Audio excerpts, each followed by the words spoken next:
Lucky को भूमिका ने यह विश्वास दिला दिया था कि वो राधिका ही थी। नशे की हालत में लकी ने उसे राधिका मान लिया था और वो उससे बातें करने लगा, लेकिन भूमिका जल्दी से अपना काम खत्म करना चाहती थी, इसलिए वो लकी को लेकर बिस्तर पर आ गई। लकी को ना जाने क्यों लेकिन भूमिका के ऊपर शक होना शुरू हो गया था। इससे पहले कि उसका शक गहरा था, भूमिका ने लकी को चूमना शुरू कर दिया, लेकिन इससे पहले कि वो आगे बढ़ पाती, पुलिस इस खबर के साथ उसके कमरे में आई कि होटल में बम था और उसके कमरे की तलाशी लेने लगी। फिर जब पुलिस को पता चला कि बम सिर्फ 12 मिनट में फटने वाला है, तो उन्होंने सभी लोगों को बाहर निकालना शुरू कर दिया। लकी और भूमिका भी बाकी लोगों की तरह अपने आधे अधूरे सामान के साथ ही होटल से काफी दूर आकर खड़े हो गए। बहुत से लोग बाहर आ रहे थे और बहुत से लोग होटल से दूर भागकर टैक्सी पकड़ने लगे थे। लकी, हमें भी टैक्सी पकड़ लेनी चाहिए, भूमिका ने लकी का हाथ पकड़ते हुए कहा। वैसे भी वो उस इंस्पेक्टर की नजर में नहीं रहना चाहती थी जिसने उसका नाम लिख लिया था। उसे पता था कि जो दवा वो लेकर आई थी उसकी वजह से उसे बहुत बड़ी सजा मिलने वाली थी। अरे टैक्सी पकड़कर जाएंगे कहाँ? वैसे भी हम यहाँ पर सेफ हैं, तुम चिंता मत करो, पुलिस अपना काम कर रही है, उन्हें जल्दी ही बम मिल जाएगा, लकी ने उसे दिलासा देते हुए कहा। इतने में उसके आसपास ढेर सारे लोग आकर खड़े हो गए। अरे मैं जल्दबाजी में अपना फोन तो लाना ही भूल गया। शिट, मैंने भी अपने सोने की अंगूठी टेबल के ड्रॉअर में रखी थी, उसे तो निकालना ही रह गया, मैं भी जाकर लेकर आता हूँ। अरे पागल हो गए हो क्या? एक सोने की अंगूठी के चक्कर में अपनी जान गवा दोगे? हाँ, पुलिस बम ढूंढ ले, उसके बाद सब नॉर्मल हो जाएगा, तब जिसका जो कुछ रह गया है वो उसे जाकर वापस ले आना। तुम्हें सच में ऐसा लगता है कि पुलिस बम ढूंढ पाएगी? अरे उसे ढूंढना होता तो वो अभी तक ढूंढ लेती ना। ये पाइथन गैंग का काम है, बम इतनी आसानी से नहीं मिलने वाला। देखना, अभी 10 मिनट में पूरा होटल मलबे में बदल जाएगा। Python gang? ये कौन सा गैंग है? इतने में वहां खड़े किसी आदमी ने सवाल किया। भाई वो ऑस्ट्रेलिया की सबसे बड़ी गैंग है, उनकी और सरकार की आजकल लड़ाई चल रही है। पुलिस ने उनके 20 लोगों को अंदर कर लिया है, इसलिए वो नाराज हैं और टूरिस्ट बेसिस को टारगेट कर रहे हैं ताकि पूरी दुनिया के सामने सरकार की इमेज खराब कर दें। जब तक सरकार उनके लोगों को नहीं छोड़ेगी तब तक वो लोग बाज नहीं आने वाले हैं। आज इस होटल में बम लगाए हैं, कल को किसी और होटल में भी बम लगा सकते हैं, एक दूसरे आदमी ने कहा। लकी ने जैसे ही ये नाम सुना तो वो हैरान हो गया। कोई गैंग इस हद तक गिर सकती थी, इस बारे में लकी सोच भी नहीं सकता था। लकी, मुझे सच में बहुत डर लग रहा है, हमें यहाँ से निकल जाना चाहिए ना, बम फटने में सिर्फ 6 मिनट बाकी रह गए हैं, भूमिका ने फिर से कहा। मेरी अंगूठी। इतने में अचानक से लकी का ध्यान उसकी उंगली की तरफ गया। उसने देखा कि उसकी अंगूठी उसके हाथ में नहीं थी। भूमिका ने कब उसके हाथ से वो अंगूठी उतार दी थी उसे पता ही नहीं चला। कौन सी अंगूठी? इतने में भूमिका ने उसकी तरफ देखते हुए पूछा।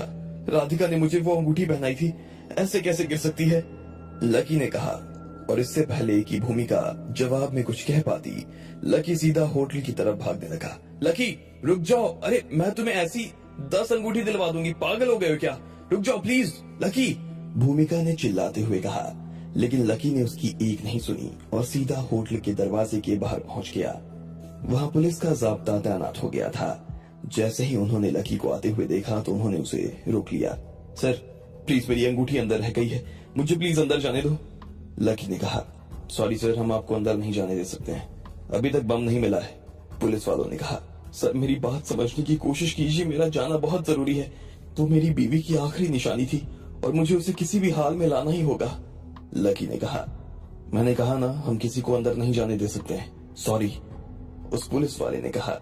लकी को बड़ा हताश सा महसूस हो रहा था, लेकिन वो राधिका की अंगूठी को इतनी आसानी से अपने हाथ से जाने देना नहीं चाहता था। वो पीछे के रास्ते से अंदर घुसने का मन बना चुका था, लेकिन इससे पहले कि वो उस तरफ जाता, इतने में एक नौजवान कपल लड़ता हुआ पुलिस की तरफ आया। मैं कह रहा हूँ ना, अब हमारे पास टाइम नहीं है, पति ने कहा। तो क्या उस बेचारे को ऐसे ही मरने के लिए छोड़ दें? मैं भाभी को क्या मुंह दिखाऊंगी? उधर से पत्नी ने कहा।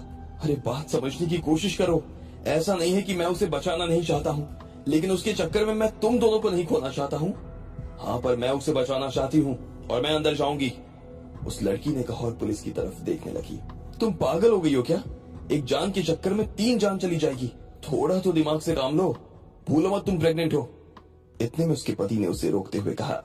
उस लड़की की हालत ये सुनकर खराब हो गई थी। इतने में एक पुलिस वाले ने उन दोनों के पास आते हुए पूछा, अरे क्या मामला है, आप दोनों ऐसे झगड़ क्यों रहे हैं? सर, मेरा भतीजा अंदर वॉशरूम में रह गया है। हमने दरवाजा बजाया लेकिन उसने खोला ही नहीं। मेरी बीवी प्रेग्नेंट थी तो मैं इसे जल्दबाजी में बाहर ले आया, लेकिन वापस जा पाता उससे पहले ही दरवाजा बंद हो गया। अब ये अंदर जाने की जिद कर रही है सर, मैं इसे अंदर नहीं जाने दे सकता हूँ सर। उसके पति ने सारा मामला इंस्पेक्टर को समझाते हुए कहा, वो हमारे साथ हमारी जिम्मेदारी पर यहाँ छुट्टियां मनाने आया था सर, हम ऐसे कैसे उसे जाने दे सकते हैं? हम उसे ऐसे मरने के लिए तो नहीं छोड़ सकते ना। उस लड़की ने इंस्पेक्टर से कहा। वो खुद उसकी बात सुनकर दुविधा में पड़ गया था।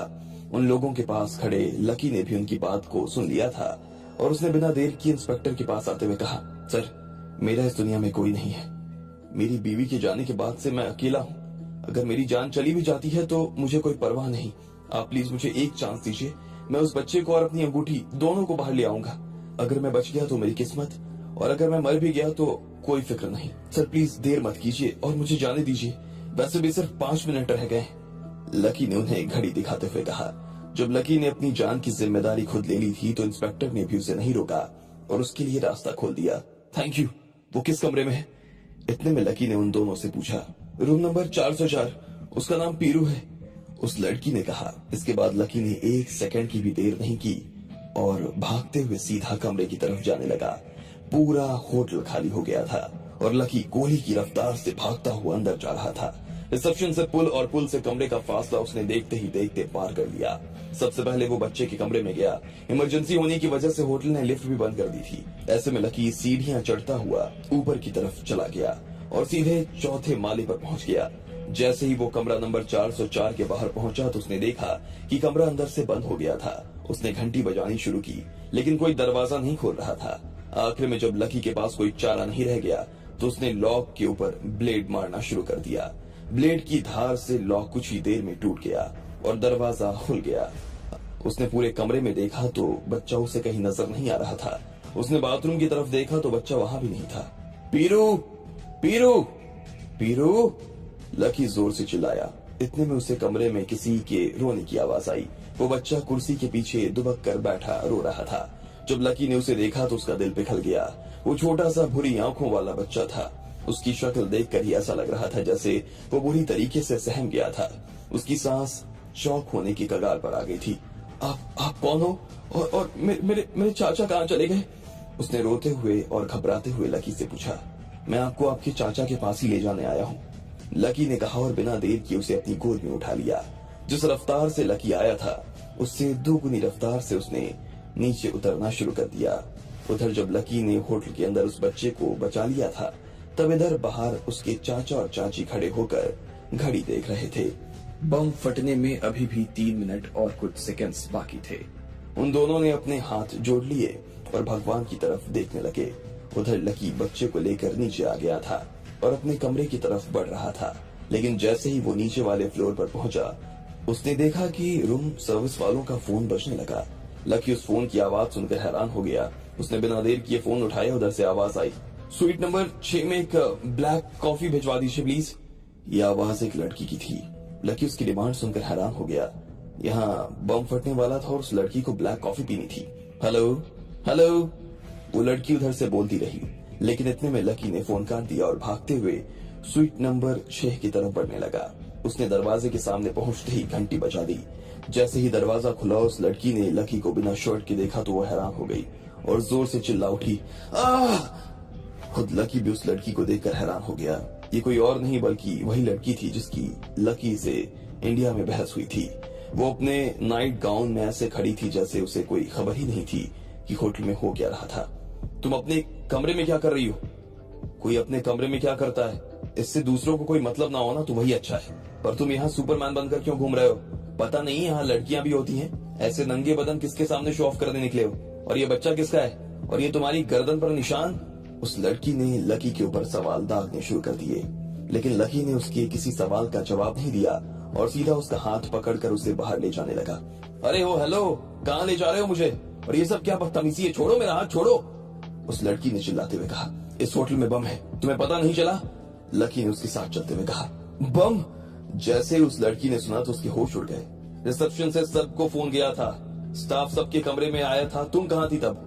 लकी ने पूछा। वो मैं अपना रूम लॉक करके बालकनी में गाने सुन रही थी। उस लड़की ने अचानक से भोला सा चेहरा बनाते हुए कहा। लकी का तो मन कर रहा था कि वो अपना सिर पीट ले, लेकिन उसके पास में इतना टाइम नहीं था। उसने उस लड़की को गुस्से में देखा और उस बच्चे के साथ उसे घसीटते हुए अपने कमरे के बाहर ले आया। इसे पकड़ो, मैं 1 सेकंड में आ रहा हूँ। लकी ने बच्चे को उसे थमा दिया और फिर सीधा कमरे में चला गया। उसने बिना देर किए अंगूठी ढूंढनी शुरू कर दी। किस्मत से उसे वो जमीन पर गिरी मिल गई। लकी ने उसे उठाकर अपनी जेब में डाला और फिर से बाहर आ गया। आते हुए उसने देखा कि अब उसके पास सिर्फ 2 मिनट का टाइम रह गया था और उसके साथ 2 और भी लोग थे। उस लड़की ने अपने पैरों में हील्स पहनी हुई थी। ऐसे में लकी उससे भागने की उम्मीद नहीं कर सकता था। उसने एक कंधे पर उस बच्चे को और दूसरे कंधे पर उस लड़की को उठाया और सीधा बाहर की तरफ भागना शुरू कर दिया। क्या कर रहे हो? नीचे उतारो मुझे, मैं कोई बच्ची नहीं हूँ। उस लड़की ने कहा। ठीक है, बम फटने में सिर्फ 1.5 मिनट बचे, तुम अपने हिसाब से आ जाना। और लकी उसे नीचे उतारने लगा, लेकिन ये सब सुनकर वो घबरा गई और बोली, नहीं नहीं, मत उतारो, ऐसे ही चलो। लकी ने फिर से उसे ठीक से कंधे पर लादा और भागते हुए दरवाजे की तरफ बढ़ने लगा। वो तेजी से दरवाजे के पास आता जा रहा था। इधर पुलिस वाले और बाकी सभी लोग लकी के जल्दी से बाहर आने की दुआ कर रहे थे। जब भूमिका ने लोगों को ये सब करते हुए देखा तो उसे बड़ा अजीब लग रहा था। उसे ऐसा लग रहा था जैसे वो लकी के साथ में कुछ गलत करने के लिए जा रही थी। उसने एक सही आदमी को फंसाने की कोशिश की थी, लेकिन इस चीज ने भूमिका को ज्यादा देर के लिए परेशान नहीं किया था। उसे पता था कि वो जो कर रही थी वो क्यों कर रही थी। वैसे भी इस वक्त लकी को भी अपनी जिंदगी में प्यार की जरूरत थी। ऐसे में वो लकी को एक तरह से प्यार ही तो दे रही थी। इसलिए उसने भी अपने हाथ जोड़े और आसमान की तरफ देखकर लकी के बाहर आने की दुआ करने लगी। इधर सारे इंस्पेक्टर्स और पुलिस वाले लगातार दरवाजे पर अपनी नजर टिकाए हुए थे। वो एक पल के लिए घड़ी की तरफ देखते और दूसरे ही पल वो दरवाजे की तरफ देखने लगते। 1 सेकंड का भी इंतजार उनके लिए बहुत भारी होता जा रहा था। उनसे रहा ही नहीं जा रहा था। सभी लोग पुलिस वालों के ऊपर टकटकी लगाए खड़े थे और उनके कुछ कहने का इंतजार कर रहे थे। इतने में अचानक से एक पुलिस वाले को एक भागते हुए आदमी की छवि नजर आई। उसकी दाढ़ी भारी थी।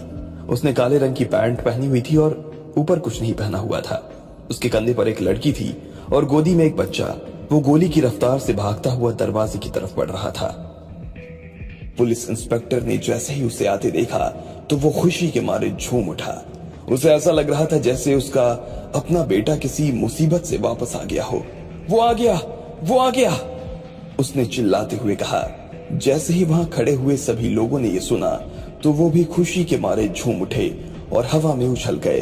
वो दोनों पति पत्नी की आंखें डबडबा आई थी।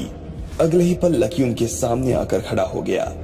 उसके पूरे बदन पर पसीना साफ चमक रहा था। उसकी सांस हल्की सी फूल रही थी और वो उसी फूलती हुई सांस में उन पति पत्नी के सामने आकर खड़ा हुआ और उनका बच्चा उन्हें थमाते हुए बोला, लीजिए। चाचा, उस बच्चे ने अपने चाचा की गोद में जाते हुए कहा, मेरा बच्चा, मेरा बच्चा, सही सलामत है मेरा बच्चा। उसके चाचा ने भी उसे गले से लगा लिया। इधर उसकी पत्नी ने भी बच्चे को चूमना शुरू कर दिया था। वो रोती जा रही थी। फिर उसे ना जाने क्या सूझा और उसने लकी के पैर पड़ना शुरू कर दिए। उसे देखकर उसका पति भी लकी के पैरों में गिर गया और बोला, thank you very much sir. अगर आज आप नहीं होते तो पता नहीं क्या हो जाता। मेरा नाम दानिश है, मैं भी इंडिया से ही हूँ। आपने लाज रख ली सर, उसने कहा। लकी उसकी बात सुनकर सिर्फ मुस्कुरा दिया, लेकिन वो मन ही मन अपने आप से कह रहा था कि अगर आज राधिका नहीं होती तो ये सब नहीं होने वाला था। अगर राधिका की अंगूठी अंदर नहीं रह जाती तो लकी को अंदर जाने का कोई मौका नहीं मिलने वाला था। इसलिए उसने मन ही मन राधिका को खूब दुआ दी। क्या हुआ, तुम रुक क्यों गए? पता नहीं बम फटने वाला है, भागो ना, उस लड़की ने कहा, जो अभी भी लकी की पीठ पर लदी हुई थी। इन सब के बीच में लकी ये तो भूल ही गया था कि उसकी पीठ पर अभी भी वो लड़की बैठी हुई थी। उसने तुरंत उसे नीचे उतारा और कहा, हम सेफ हैं, अब चिंता की कोई बात नहीं है। जैसे ही वो लड़की नीचे उतरी तो अपने आसपास देखने लगी। सभी लोग लकी और उस लड़की की तरफ ही देख रहे थे। पुलिस, होटल का स्टाफ, वहां के टूरिस्ट, सभी उस लड़की को बड़ी हैरानी भरी नजरों से देखे जा रहे थे। ये मैडम आपको कहां से मिल गई? हाँ, हमने तो पूरा होटल खाली करवा दिया था। फिर ये कहाँ रह गई थी? एक मिनट, आप तो स्वीट में थी ना मैडम? मैंने इनके नंबर पर फोन भी किया था, लेकिन ये फोन ही नहीं उठा रही थी। पता नहीं कहाँ चली गई थी। बाप रे, इतनी इमरजेंसी की सिचुएशन में इन्होंने फोन नहीं उठाया। अगर अभी अंदर ही रह जाती तो क्या होता? हाँ हाँ, सही कह रहे हो। अगर ये लड़का नहीं होता तो इस लड़की का क्या होता? किसी को इतना लापरवाह भी नहीं होना चाहिए।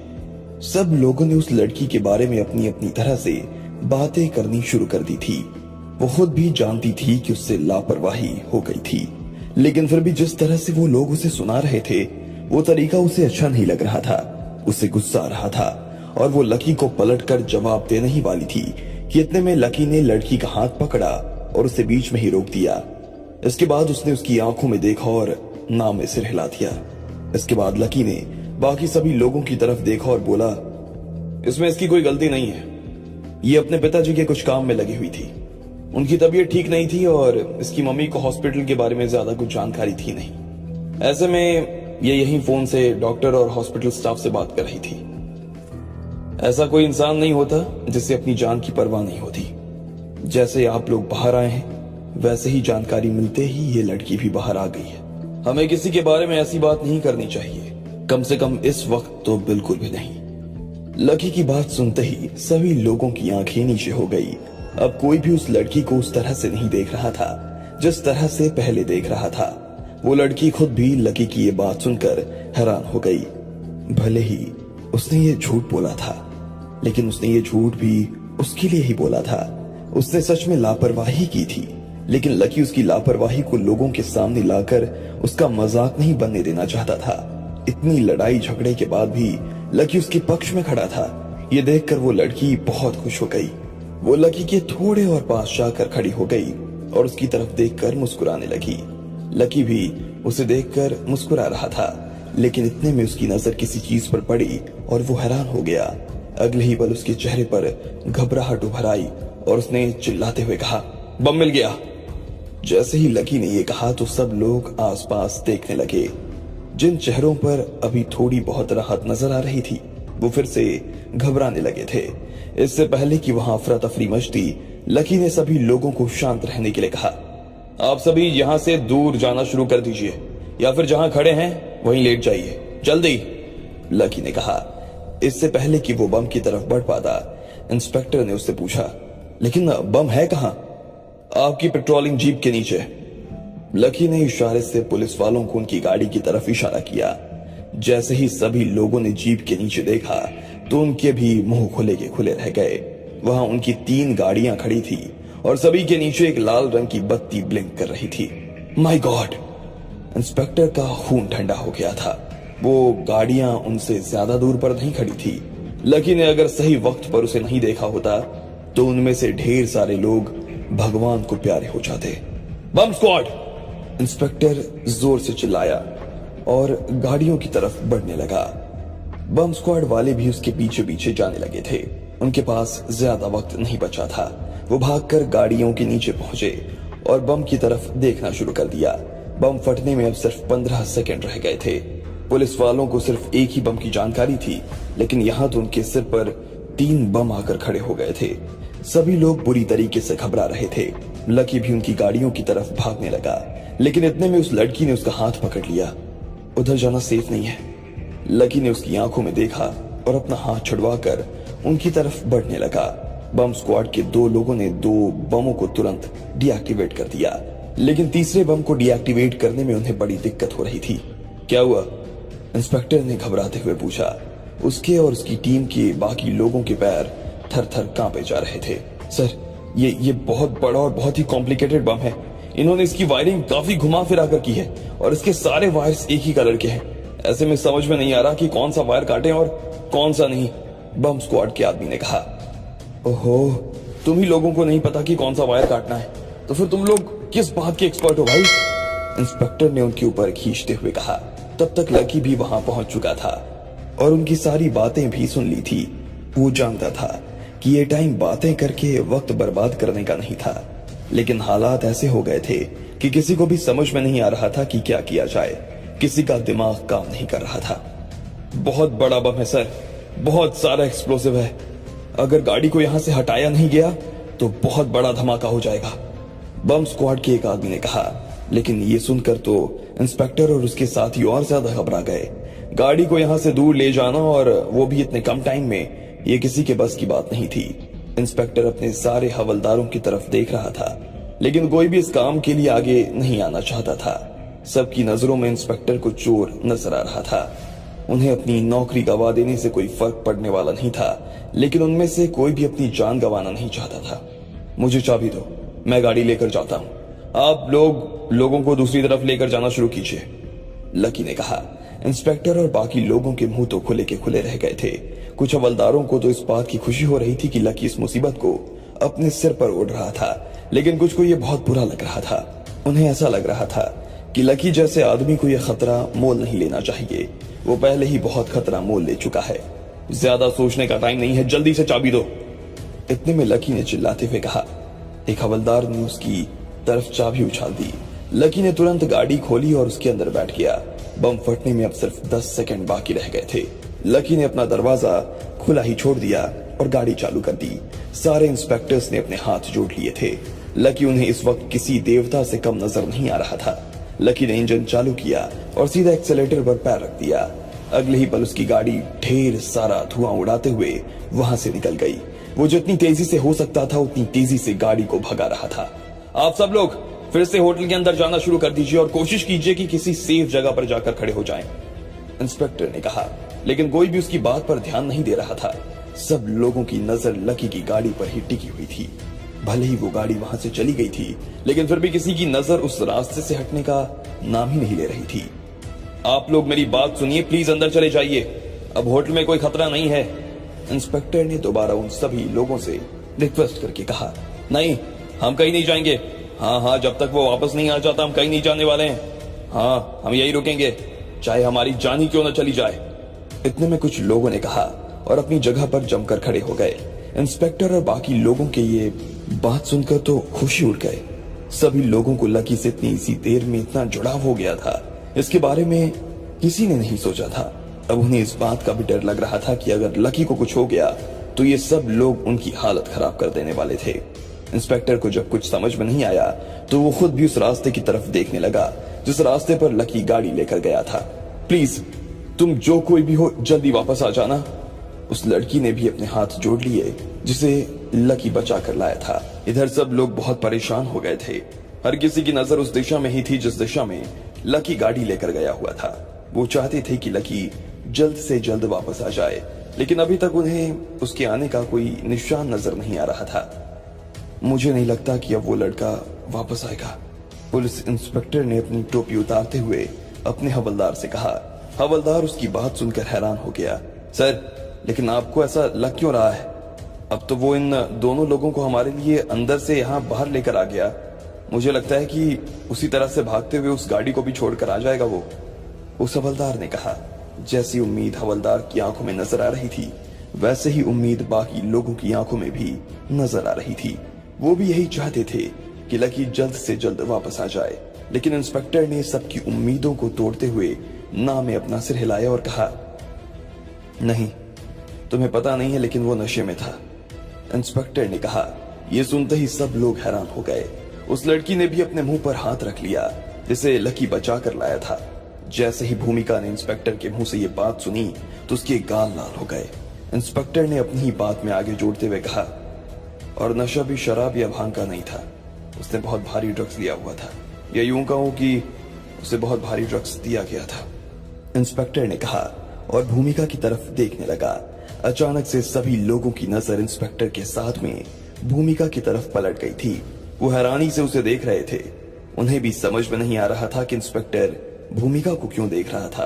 वो भीड़ में छुप जाने की कोशिश करने ही वाली थी कि इतने में इंस्पेक्टर ने आगे आते हुए कहा, छुपने की कोई जरूरत नहीं है, इतनी भगदड़ में भी मैं तुम्हारा चेहरा भूला नहीं हूं। अगर तुम कहीं छुप भी जाओगी तो भी मैं तुम्हें निकाल लाऊंगा, मैं तुम्हें खोद कर निकाल लाऊंगा, तुम समझी, उस इंस्पेक्टर ने कहा और भूमिका को खींचकर बाहर निकाल लिया। सर, मुझे माफ कर दीजिए, मैंने लकी के साथ कुछ नहीं किया, मैंने सच में लकी के साथ कुछ नहीं किया, भूमिका ने कहा। वो उसके सामने हाथ जोड़कर खड़ी हो गई थी। सभी लोग हैरानी से इन दोनों को ही देख रहे थे कि इतने में एक जोरदार धमाके की आवाज आई। उस आवाज के साथ ही आसमान में एक नारंगी और पीले रंग की रोशनी चमकी और उसके बाद पूरे आसमान में काला धुआं ही धुआं छा गया। सब लोगों ने उस धमाके को देखा तो देखकर दंग रह गए। उनमें से ज्यादातर लोगों के दिमाग में यही बात आई कि अगर यही धमाका हुआ होता तो उनमें से कोई भी जिंदा नहीं बचने वाला था। लेकिन उस धमाके के साथ ही उन्हें लकी की भी याद आई।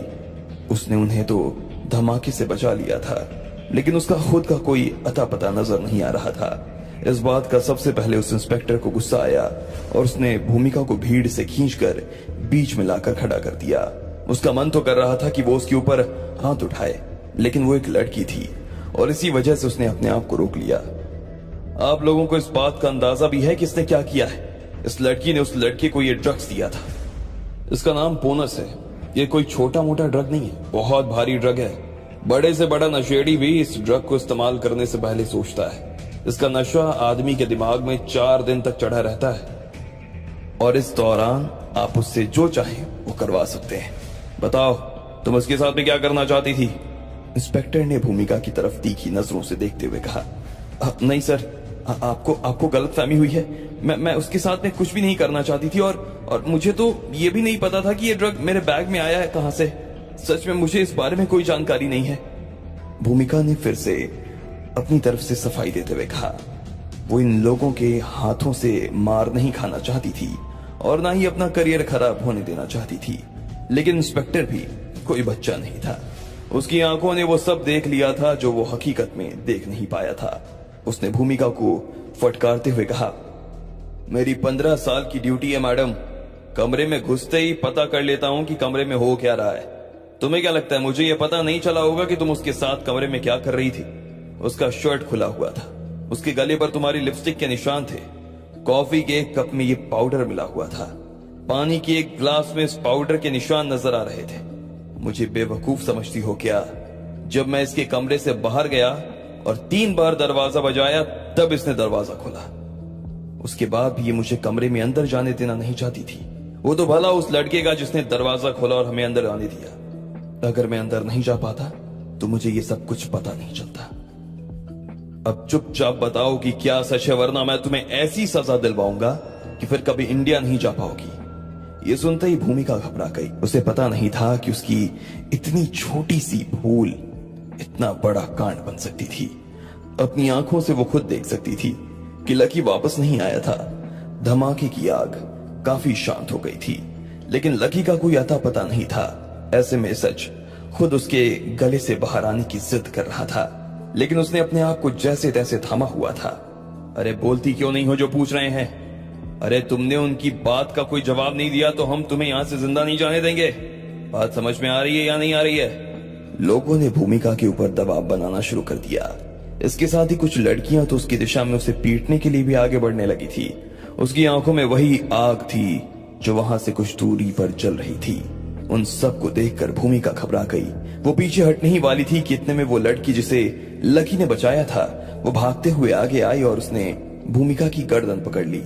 बता बता, वरना मैं तुझे जान से मार दूंगी, बता, उसने कहा। बताती हूँ मैं सब बताती हूँ। भूमिका ने अपना उससे गला छुड़वाया और फिर एक गहरी सांस लेते हुए बोली, ये सच कह रहे हैं, मैंने उस लड़के को ये दवा दी थी। असल में हम दोनों कॉलेज में एक साथ पढ़ा करते थे। तब वो काफी फटीचर हुआ करता था। ना ही उसके जेब में पैसे थे और ना ही उसे रहने का सलीका आता था। मैं अपनी कॉलेज की बास्केटबॉल टीम की कैप्टन थी। ऐसे में मैंने इस लड़के को अपना वाटर बॉय बनाया हुआ था। हम इससे पानी मंगवाते, सामान उठवाते और अपनी भड़ास भी ना इसी के ऊपर निकालते। पूरा कॉलेज इसका और इसकी गरीबी का खूब मजाक उड़ाता था। लेकिन तब तक हमें पता नहीं था कि ये हमारे देश के सबसे अमीर परिवार का लड़का है। भूमिका ने जैसे ही ये कहा कि इतने में सभी लोगों के मुंह खुले के खुले रह गए। सब लोग उसे हैरानी से देखने लगे। भूमिका ने सब लोगों की आंखों में देखा और फिर आगे बोली, मुझे जैसे ही पता चला कि ये इतना अमीर है कि मुझे इससे शादी करने के बाद में अपनी जिंदगी में किसी चीज की परवाह करने की जरूरत नहीं पड़ेगी, तो मुझे लगा कि कैसे भी करके मुझे इससे शादी कर लेनी चाहिए। हमारा ऑस्ट्रेलिया में इंटरनेशनल यूनिवर्सिटी टूर्नामेंट का फाइनल होने वाला है। उसके लिए मैं इसे अपने साथ गेस्ट बनाकर ले आई थी। मैं अपनी टीम से 1 दिन पहले ही आ गई ताकि मैं इसके साथ थोड़ा वक्त बिता सकूं। मैंने इसे ड्रग दिया और उसका फायदा उठाने की कोशिश करने लगी। लेकिन इससे पहले कि मैं अपना काम पूरा कर पाती, पुलिस इस खबर के साथ हमारे बीच आ गई कि होटल में बम लगा हुआ है। पहले तो मुझे सुनकर बहुत गुस्सा आया, लेकिन बाद में मुझे लगा कि मैं उनके जाने के बाद ये काम कर लूंगी। लेकिन तब तक उन्होंने मुझसे मेरा ड्रग का पैकेट भी छीन लिया और हम सबको यहाँ लाकर खड़ा कर दिया। भूमिका ने कहा। सब लोग उसकी बात सुनकर सन रह गए। उसकी शक्ल देखकर किसी को भी यह विश्वास नहीं हो रहा था कि उसके जैसी लड़की ऐसा कुछ भी कर सकती थी। स्टूडेंट होकर तुम ऐसा काम कर रही हो? तुम्हारी सोच इतनी घटिया कैसे हो सकती है? एक लड़के को फंसाने के लिए तुम इस हद तक कैसे गिर सकती हो? आज वो लड़का सिर्फ तुम्हारी वजह से हमारे बीच नहीं है। अगर तुमने उसे ड्रग नहीं दिया होता और उसका दिमाग ठिकाने पे होता तो शायद उसके साथ में ऐसा कुछ नहीं हुआ होता। लोगों ने भूमिका को बुरा भला कहना शुरू कर दिया। उनका जी तो कर रहा था कि वो उसका मुंह तोड़ दे, लेकिन उनमें से कोई भी कानून को अपने हाथ में नहीं लेना चाहता था। माय गॉड, तुमने उस लड़के के साथ ऐसा किया? तुम्हें याद नहीं आया कि जब तुमने मेरी गाड़ी ठोकी थी तो वो लड़का तुम्हारे डिफेंस में आकर खड़ा हुआ था? इनफैक्ट तुमने तो जो नुकसान किया था उसकी भरपाई भी उस लड़के ने की थी। अगर वो नहीं होता तो मुझे नहीं लगता कि तुम अकेले 5 साल भी ना इतना पैसा मुझे दे पाती। उसने तुम्हारे लिए मेरे मुंह से इतना कुछ सुना और तुमने उसके साथ। उस लड़की ने कहा जिसे लकी ने बचाया था। अब उसे खुद के ऊपर भी पछतावा हो रहा था कि उसने लकी के साथ कुछ ज्यादा ही बदतमीजी कर दी थी। उसके हिसाब से तो लकी बहुत बुरा आदमी था, लेकिन अब उसे पता चला कि वो कितना अच्छा इंसान था। आज तुम्हारी वजह से वो आदमी हम लोगों के बीच से। उस लड़की में गुस्से का एक जोरदार उबाल आया और उसने फिर से भूमिका की गर्दन को पकड़ लिया। इस बार तो वो उसे जान से ही मार देना चाहती थी, लेकिन इतने में बाकी लोगों ने जैसे तैसे उसके हाथों से उसे छुड़वा लिया था। आप प्लीज कानून को अपने हाथ में मत लीजिए। मेरे पास इसके खिलाफ पर्याप्त सबूत है। मैं इसे जेल भिजवा कर आऊंगा और कोशिश करूंगा कि ये फिर कभी वापस नहीं आए। इंडिया की सरकार भी इसे छुड़वा नहीं पाएगी। उस पुलिस वाले ने लड़की और भूमिका को अलग करते हुए कहा। ये सुनकर वो लड़की भूमिका से दूर हो गई, लेकिन फिर भी उसका गुस्सा शांत नहीं हुआ। सुनो, अभी के अभी इस टूर्नामेंट को ऑर्गेनाइज करवा रही यूनिवर्सिटी से कहो कि इंडिया से आई टीम की कैप्टन ड्रग्स का इस्तेमाल करते हुए पकड़ी गई है और ऐसे में इन लोगों की टीम इस खेल में भाग नहीं लेने वाली है। इस टीम की कैप्टन पर कानूनी कार्रवाई होने की वजह से इन्हें इस टूर्नामेंट से निकाला जाता है और इस कैप्टन पर जिंदगी भर के लिए बैन लगाया जाता है। आज से ये किसी भी स्पोर्ट्स में भाग नहीं ले पाएगी। ये लेटर बनाकर ऑर्गेनाइजर्स के साथ साथ इसकी यूनिवर्सिटी को भी भिजवा दो। उस इंस्पेक्टर ने अपने हवलदार से कहा। वो लेटर तैयार करने के लिए जैसे ही जाने वाला था कि इतने में भूमिका इंस्पेक्टर के पैरों में गिर गई और बोली, नहीं सर, प्लीज प्लीज सर, ऐसा मत कीजिए। मेरा करियर खत्म हो जाएगा। मैं पूरी तरीके से बर्बाद हो जाऊंगी सर। मैं कहीं की नहीं रहूंगी सर। प्लीज सर, अगर मैं एक बार जेल चली गई तो मेरे ऊपर बहुत बड़ा कलंक लग जाएगा और फिर मैं कुछ नहीं कर पाऊंगी सर। मुझे कोई नौकरी तक नहीं देगा और ना ही मुझसे कोई शादी करेगा। अच्छा है कि कोई तुमसे शादी ना करे। वैसे भी तुम जैसी लड़की को समाज से दूर ही रखना चाहिए। हवलदार, महिला पुलिस को बुलाओ जल्दी, इंस्पेक्टर ने कहा। भूमिका ये सुनकर और ज्यादा बौखला गई और उसने उस इंस्पेक्टर के दोनों पैरों को पकड़ लिया। सर, मैं इतनी भी बुरी नहीं हूँ सर। हाँ, मैं मानती हूँ कि मुझसे गलती हो गई है। उसके लिए आप मुझे जो सजा देना चाहते हैं दे सकते हैं। आप मेरे साथ जो करना चाहते हैं कर सकते हैं, लेकिन प्लीज मुझे जेल में मत डालिए सर। सर, मेरी बात सुनिए सर, प्लीज। हवलदार, तुम इसके कमरे में जाओ और इसका सारा सामान सीज कर लो और तुम जल्दी से जाकर प्रेस को बुलाओ और 2 लोग साइट पर जाओ और देखो कि उस लड़के के कुछ बॉडी पार्ट्स मिल रहे हैं क्या। हमें उसके परिवार को भी खबर करनी पड़ेगी कि वो अब जिंदा नहीं रहा। इंस्पेक्टर ने अपने पैर भूमिका के हाथों से छुड़वाते हुए कहा। उसकी कोई जरूरत नहीं है सर। इतने में कहीं से एक आवाज आई। जैसे ही सब लोगों ने वो आवाज सुनी तो वो सभी लोग पीछे पलटकर देखने लगे। उनके पीछे कोई और नहीं बल्कि लकी खड़ा था।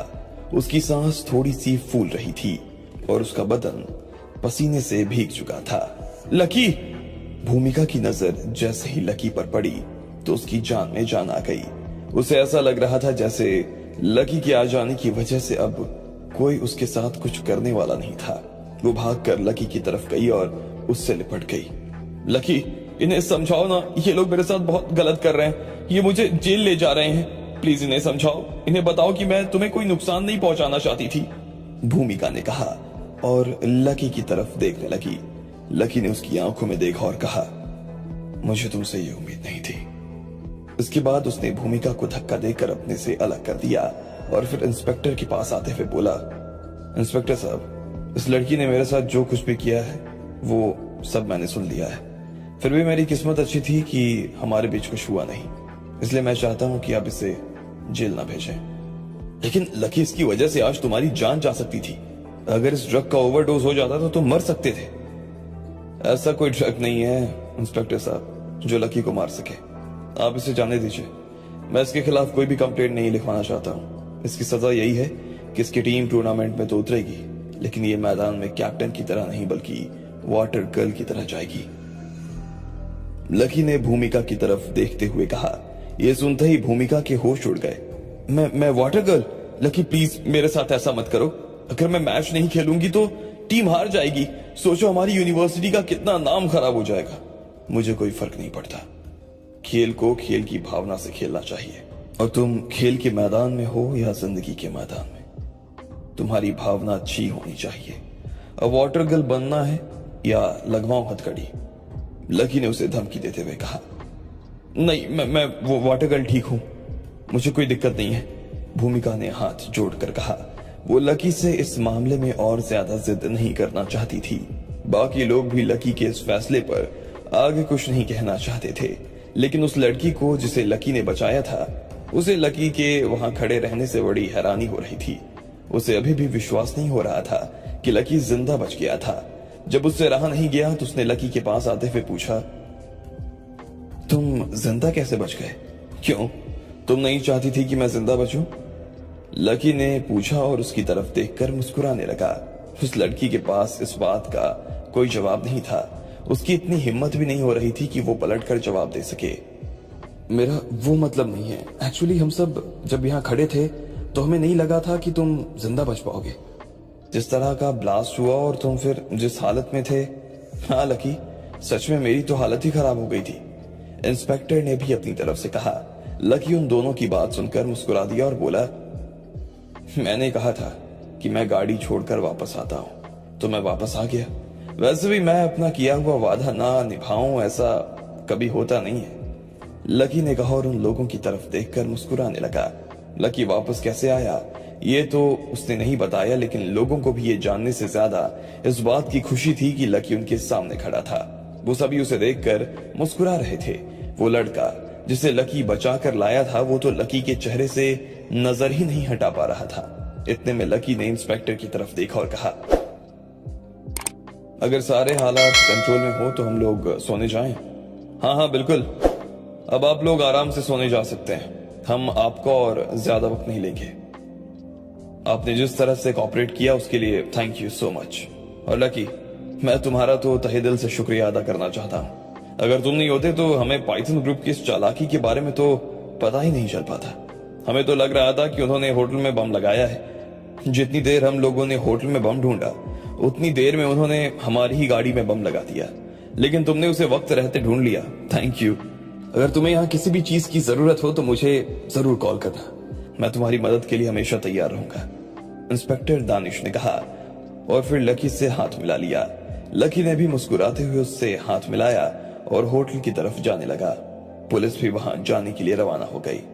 लकी भाई जिंदाबाद जिंदाबाद जिंदाबाद, भारत माता की जय। जैसे ही लकी वहां से निकलने लगा तो उस बच्चे के चाचा ने नारा लगाना शुरू कर दिया। वो लकी और भारत के लिए नारे लगाते जा रहे थे।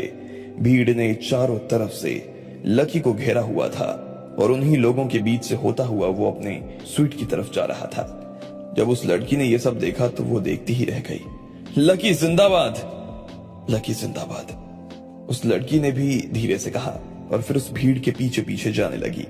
कुछ देर के बाद लकी अपने कमरे के बाहर पहुंच गया था और उसने बाकी सभी लोगों को अपने अपने कमरे में जाने के लिए रवाना कर दिया।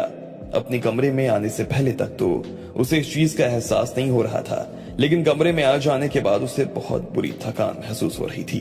इतनी भाग दौड़ के बाद और फिर ड्रग्स की वजह से उसे बड़ा अजीब महसूस हो रहा था। ऐसे में वो सीधा बिस्तर पर लेट गया। वो अब सिर्फ सोना चाहता था। उसने अपने जूते भी नहीं उतारे थे और जैसे ही वो सोने वाला था कि इतने में फिर से उसके दरवाजे की घंटी बजी। लकी को इस घंटी की आवाज से बहुत चिढ़ हुई। वो दरवाजा नहीं खोलना चाहता था, लेकिन बार बार घंटी बजने की वजह से आखिर उसे अपनी जगह से खड़ा होना पड़ा। अब क्या काम है? लकी ने अधखुली आंखों से दरवाजे की दूसरी तरफ देखा। सॉरी, मैंने तुम्हें डिस्टर्ब कर दिया। अगर तुम सो रहे थे तो कोई बात नहीं, मैं तुमसे कल बात कर लूंगी, उस लड़की ने कहा। लकी ने जब अपनी आंखें खोली तो देखा उसके सामने वही लड़की खड़ी हुई थी जिसे उसने बचाया था। उसे देखते ही लकी की नींद खुल गई। सॉरी, मैं थोड़ा थका हुआ था इसलिए, लेकिन कहो ना, क्या बात है? कोई बात करनी है क्या? लकी ने कहा। वो एक्चुअली मैं तुम्हारे पैसे वापस देने के लिए आई थी, उस लड़की ने कहा। लकी उसकी बात सुनकर हैरान हो गया। कौन से पैसे? अरे वही पैसे जो गाड़ी डैमेज होने के वक्त तुमने मुझे दिए थे। पहले तो मुझे यही लगा था कि गाड़ी तुम्हारी वजह से डैमेज हुई है, लेकिन मैंने तो वो पैसे रख लिए। लेकिन अब मुझे पता चला कि उसके पीछे का कारण तुम नहीं थे, कोई और है। तो मुझे लगा कि मुझे पैसे नहीं रखने चाहिए। तुम चिंता मत करो, ऐसा नहीं है कि मैं अपनी जेब से पैसे देकर गाड़ी ठीक करवाऊंगी। यही पैसे मैं उस लड़की से वसूल कर लूंगी, उस लड़की ने कहा और पर्स खोलकर कुछ गड्डियां निकाली और लकी की तरफ बढ़ा दी। लकी उन्हें देखकर असमंजस में पड़ गया। फिर आखिर में जब उसे लगा कि अगर उसने पैसे नहीं लिए तो ये लड़की और ज्यादा टाइम खराब करेगी, तो ऐसे में लकी ने उससे पैसे ले लिए। Thank you. और कुछ? लकी ने पूछा। तुम इतना रूड क्यों साउंड करते हो? उस लड़की ने लकी की आंखों में देखते हुए कहा। उसके मुंह से यह सुनते ही लकी हैरान हो गया। मैं कब रूड साउंड करने लगा? अभी। Thank you. और कुछ? उस लड़की ने भी लकी की ही नकल उतारते हुए कहा। उसकी मुंह से अपनी आवाज सुनकर लकी को हंसी आ गई। अरे वो बात नहीं है, मुझे बस नींद आ रही है इसलिए मैं। हाँ ठीक है, अच्छी बात है तुम्हें नींद आ रही है। तुमने अभी बाहर बहुत महान काम किया है। लोग अभी भी अपने अपने कमरों में तुम्हारी ही बहादुरी के गीत गा रहे होंगे। माएं चाह रही होंगी कि उन्हें तुम्हारे जैसा बच्चा मिले, लड़कियां चाह रही होंगी कि उन्हें तुम्हारे जैसा पति मिले, लड़के तुमसे जल रहे होंगे, बच्चे तुम्हें अपना हीरो मान चुके होंगे। लेकिन इसका मतलब ये तो नहीं है ना कि तुम्हें रूड होने का लाइसेंस मिल गया मिस्टर लकी। उस लड़की ने भी लकी को ताना मारते हुए कहा। मुझे किसी से किसी चीज का लाइसेंस लेने की जरूरत नहीं है। मुझे जो करना होता है वो मैं करता हूं, और रूड होने की बात तुम ना ही करो तो बेहतर है। जो खुद दूसरे को ताने मारे उसे दूसरों की रूडनेस सहने की आदत होनी चाहिए। लकी ने भी उस लड़की को ताना मारते हुए कहा। अच्छा, मैं रूड हूं? तुमने ये मान कैसे लिया कि मैं रूड हूं? उस लड़की ने अपने दोनों हाथ कमर पर रखते हुए कहा। एक मिनट रुको, लकी ने कहा और अपने बिस्तर पर पड़ा मोबाइल उठा लिया। उसके बाद उसका कैमरा चालू करके वो लड़की के सामने खड़ा हो गया और बोला, अभी तुमने जैसे कहा था ना वैसे दोबारा कहना, फिर मैं तुम्हें एविडेंस के साथ ये साबित करके दिखाऊंगा कि असली रूड कौन है। लकी ने कहा और कैमरा उसके मुंह पर लगा दिया। लड़की को लकी की ये हरकत पसंद नहीं आई और उसने उसका मोबाइल एक तरफ करते हुए कहा, देखो मैं यहाँ हिसाब बराबर करने आई हूं। अब हम दोनों का कौन सा हिसाब बाकी रह गया भाई? मुझे जब सच का पता चला तो मैं सीधा तुम्हारे पैसे वापस करने आ गई। इसके अलावा तुमने मुझे बचाया, उसके लिए मैं तुम्हें थैंक यू कहना चाहती हूँ, और साथ ही मुझसे अनजाने में जो भी बदतमीजी हुई उसके लिए मैं तुमसे माफी मांगना चाहती हूँ, उस लड़की ने कहा। ठीक है, मैंने तुम्हें माफ किया, लकी ने कहा। अब बदले में तुम्हें भी मेरे सवाल का जवाब देना होगा, उस लड़की ने कहा। हाँ, कौन सा सवाल? लकी ने पूछा। जब तुमने मुझे बचाया उसके बाद तुमने उस बच्चे को मेरी गोद में दिया, फिर तुम अपने कमरे में गए और कुछ सेकंड के बाद बाहर आ गए। तुम अपने कमरे में क्या लेने गए थे? उस लड़की ने पूछा। यह सवाल सुनते ही लकी का चेहरा गुलाबी हो गया। उसे समझ में नहीं आ रहा था कि उसे इस सवाल का क्या जवाब देना चाहिए था।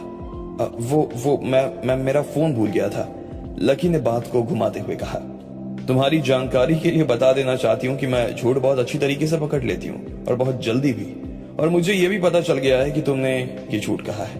अब सच सच बताओ कि वो क्या था जिसकी वजह से तुमने अपनी जिंदगी जोखिम में डाली? अरे वो मेरा फोन ही था जिसे मैं लेने गया था, लकी ने फिर से जोर देते हुए कहा। लेकिन वो लड़की मानने को राजी ही नहीं थी। वो बस उसे देखकर मुस्कुराए जा रही थी और उसकी मुस्कुराहट से ही लकी समझ गया था कि वो उसके ऊपर विश्वास नहीं कर रही थी। ऐसे में लकी ने उल्टा दाव खेलते हुए कहा, तुम्हें ऐसा नहीं लगता कि तुम कुछ ज्यादा ही पर्सनल हो रही हो? मैं तुम्हारा नाम तक नहीं जानता हूँ और तुम चाहती हो कि मैं तुम्हें अपने बारे में सबसे जरूरी चीज बता दूं। देखो मेरे हिसाब से तो ऐसा ही होता है। अगर तुम्हें करना है तो करो, नहीं करना तो साफ कह दो कि तुम्हारे अंदर हिम्मत नहीं है। मैं तुम्हें फोर्स नहीं करूंगी, लेकिन झूठ मत बोलो, क्योंकि सच्चा बिजनेसमैन ना कभी झूठ नहीं बोलता है, उस लड़की ने कहा। तो फिर ठीक है, मैं इस हिसाब को बाकी ही रहने देना चाहता हूँ। लकी ने भी कहा और धीरे से अपनी जेब में हाथ डाल दिया। वो बस ये देखना चाहता था कि इन सब भाग दौड़ में कहीं उसकी जेब से अंगूठी तो नहीं गिरी, लेकिन वो उसकी जेब में सुरक्षित पड़ी हुई थी। ठीक है, कोई बात नहीं, ऐसा कोई हिसाब नहीं होता जो कभी पूरा ना हो। मैं इसके पूरे होने का इंतजार करूंगी, पर कम से कम ये तो बता दो कि तुम वहां से बचकर कैसे आए। एक काम करो, इस सवाल को भी पुराने वाले के साथ ही जोड़ लो, दोनों का हिसाब साथ में कर लेंगे। लकी ने कहा, तुम बहुत चालाक हो और रूड भी। मैं रूड हूं? और नहीं तो क्या, मैं इतनी देर से दरवाजे पर खड़ी हूं, अंदर बुलाकर बैठाकर बात नहीं कर सकते थे? मुझे करनी ही नहीं थी, लकी ने कहा। यह सुनते ही उस लड़की का मुंह खुला का खुला रह गया। फिर उस लड़की ने अपने आप को संभाला और कहा, कोई बात नहीं, ये मेरा कार्ड है, जब कभी बैठकर बात करनी हो ना तो बताना। उस लड़की ने कहा और लकी की तरफ अपना कार्ड बढ़ाकर वहां से निकल गई। लकी ने उसे जाते हुए देख अपना सिर हिलाया और फिर कार्ड की तरफ देखने लगा। जैसे ही उसने कार्ड पर उसका नाम पढ़ा तो उसके होश उड़ गए। राधिका, लकी ने अपने मुंह में बुदबुदाया। राधिका मित्तल। लकी ने उस कार्ड पर लिखा उसका नाम पढ़ा और सीधा उस लड़की की दिशा में आगे बढ़ने लगा। वो लड़की गलियारे में चलती जा रही थी और अभी तक अपने कमरे में नहीं पहुंची थी। लकी ने फिर से कार्ड पर नाम देखा और उस लड़की की तरफ देखा। वो अपना दरवाजा खोलने ही वाली थी और अचानक से उसने लकी को अपनी तरफ देखते हुए पकड़ लिया। क्या देख रहे हो? उसने पूछा। कुछ नहीं, लकी ने कहा और उसके सामने देखकर मुस्कुरा दिया। लकी को विश्वास ही नहीं हो रहा था कि ऐसा कुछ भी हो सकता था।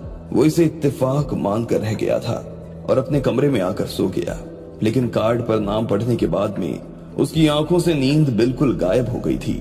वो बुरी तरीके से थका हुआ था और सोने की भी खूब कोशिश कर रहा था, लेकिन नींद का नामो निशान उसकी आंखों में कहीं नजर नहीं आ रहा था। ऐसे में लकी अपने बिस्तर से उठा और फिर से उस लड़की का कार्ड देखने लग गया। Radhika Mittal, CEO RM industries private limited, Mumbai, India. Lucky ने अपने आप से बड़बड़ाते हुए कहा। लकी के चेहरे पर ना जाने क्यों एक मुस्कान सी आ गई थी। वो बस अंधेरे कमरे में कुछ सोचकर मुस्कुराए जा रहा था। आखिर में उसने अपनी जेब से अपनी अंगूठी निकाली और उसकी तरफ देखते हुए कहा, राधिका, तुम में और इस लड़की में जमीन आसमान का अंतर है। कहा तो मैंने तुम्हें कभी गुस्सा करते हुए तक देखा नहीं, और कहा ये लड़की जिसकी नाक पर हमेशा ही गुस्सा टिका रहता है। नाम एक हो जाने से इंसान भी अगर एक हो जाता तो फिर हर माँ अपने बच्चे का नाम ना राम ही रखती। इतना कहते ही लकी ने वो अंगूठी फिर से अपनी उंगली में पहनी और सो गया। उधर जब लकी अपने कमरे में सो गया था, तब इधर राधिका भी अपने कमरे में आकर बिस्तर पर लेट गई थी। वो बुरी तरीके से थकी हुई थी, लेकिन उसका भी वही हाल था जो लकी का था। उसे भी लकी की तरह ही नींद नहीं आ रही थी। वो बस करवट बदलते हुए लकी के बारे में ही सोच रही थी। इतने बड़े घर का लड़का और फिर भी इतना हम्बल कैसे हो सकता है? कहीं ये बड़प्पन का ढोंग तो नहीं कर रहा है? हो सकता हो कि ऑस्ट्रेलिया में अपना बिजनेस सेटअप करने के लिए इसी ने ये सारी प्लानिंग की हो। पहले इसने यहाँ किसी लोकल गैंग को हायर किया हो, फिर उससे पुलिस की जीप के नीचे बम लगवाया हो, फिर होटल खाली करने का नाटक और एक बच्चे को कमरे में छोड़ देना। हाँ, मैं मानती हूँ कि मैं म्यूजिक सुन रही थी, लेकिन इसका मतलब ये तो नहीं ना कि मुझे अपने कमरे में बजते फोन की आवाज नहीं आती। मैं अपने कमरे से इतनी दूर भी तो नहीं थी ना। इन्होंने मेरे लैंडलाइन पर फोन किया भी था या नहीं, या तो मैं इसकी प्लानिंग का एक हिस्सा थी। मुझे तो मामला उतना सीधा लगता नहीं जितना ये दिखाने की ना कोशिश कर रहा है। और फिर इसने ये भी नहीं बताया कि ये वहां से बचकर कैसे आ गया। ऐसे में मुझे तो इस आदमी के ऊपर ही पूरा शक है, और मैंने अगर इसकी पोल नहीं खोली तो मेरा नाम भी ना राधिका नहीं। उस लड़की ने अपने आप से वादा किया और फिर चादर तानकर सो गई। उधर जब लकी अपने कमरे में सो रहा था, तब उसके कमरे पर अचानक से दस्तक होने लगी। कोई बाहर खड़ा था और उसके कमरे की घंटी बजा रहा था। जब कुछ देर बाद लकी की नींद खुली तो उसने देखा कि सुबह के 10 बज चुके थे। उसका सिर भारी सा हो रहा था। लकी बिस्तर से उठा और दरवाजे की तरफ बढ़ने लगा। जैसे ही उसने दरवाजा खोला तो वो हैरान रह गया। जी नमस्ते, अब माफ करना अगर मैंने आपको डिस्टर्ब किया हो तो। सामने एक आदमी खड़ा था और उसने उससे ये कहा। यह आदमी कोई और नहीं बल्कि वही इंस्पेक्टर दानिश था जो कल रात को आया था। अरे नहीं नहीं, डिस्टर्ब करने जैसी कोई बात नहीं इंस्पेक्टर साहब, कहिए मैं आपके लिए क्या कर सकता हूँ, लकी ने कहा। इतने में इंस्पेक्टर ने कॉरिडोर में आसपास नजर दौड़ाई तो पाया कि राधिका अपने कमरे के बाहर कुर्सी लगाकर बैठी अखबार पढ़ रही थी। जैसे ही इंस्पेक्टर की राधिका से नजर मिली तो वो हिचक गया। फिर अगले ही पल उसने लकी की तरफ देखा और कहा, क्या हम अंदर चलकर बात कर सकते हैं? हाँ बिल्कुल, आइए ना, लकी ने कहा और उस इंस्पेक्टर को अपने कमरे में बुलाकर कमरे का दरवाजा लगा लिया। जैसे ही राधिका ने इंस्पेक्टर को कमरे के अंदर जाते देखा तो वो भी चौकन्नी हो गई। कल रात से ही उसका लकी के ऊपर शक गहरा गया था और इसलिए वो आज सुबह से ही लकी के कमरे के बाहर निगरानी करने के लिए बैठी हुई थी। उसने ठान लिया था कि वो लकी का पर्दाफाश करके ही दम लेगी। जैसे ही कमरे का दरवाजा बंद हुआ, राधिका भी लकी के दरवाजे के बाहर जाकर खड़ी हो गई। वो उन दोनों के बीच में होने वाली बातचीत को सुनना चाहती थी। उधर जब राधिका लकी के कमरे के बाहर खड़ी थी तो इधर लकी और वो इंस्पेक्टर लकी के कमरे में बैठकर बातें कर रहे थे। कल तो अपना परिचय नहीं हो पाया, आपको मेरा नाम तो मालूम ही है, मैं यहाँ इंस्पेक्टर की पोस्ट पर हूँ। कल रात जो कुछ भी हुआ उसके बाद मैं तो सच में हैरान रह गया। मुझे विश्वास ही नहीं हो रहा था कि कोई सिविलियन इतना बहादुर भी हो सकता है। इसलिए मुझसे रहा नहीं गया और मैंने सुबह उठते ही इस पूरी घटना के बारे में ना यहाँ के मेयर को बता दिया। उन्होंने जब आपके बारे में सुना तो वो काफी खुश हो गए और आपसे मिलना चाहते हैं। वो मैंने उनसे तो कह दिया कि मैं आपको उनसे मिलवा दूंगा, लेकिन मुझे भी नहीं मालूम था कि आप उनसे मिलने के लिए हाँ करेंगे या नहीं, इंस्पेक्टर ने कहा। वो मुझसे क्यों मिलना चाहते हैं? लकी ने पूछा। पता नहीं, हो सकता है कि वो आपको शहर के सामने सम्मानित करना चाहते हो। मैंने भी उनसे इस बारे में ज्यादा बात नहीं की, उन्होंने कहा तो मैं आपके पास चला आया, इंस्पेक्टर ने कहा। लकी ने कुछ देर के लिए तो सोचा और फिर हाँ में सिर हिलाते हुए बोला, ठीक है तो कहिए कब चलना है? अभी हो सके तो बेहतर है, वो आपसे मिलने के लिए बहुत बेताब है।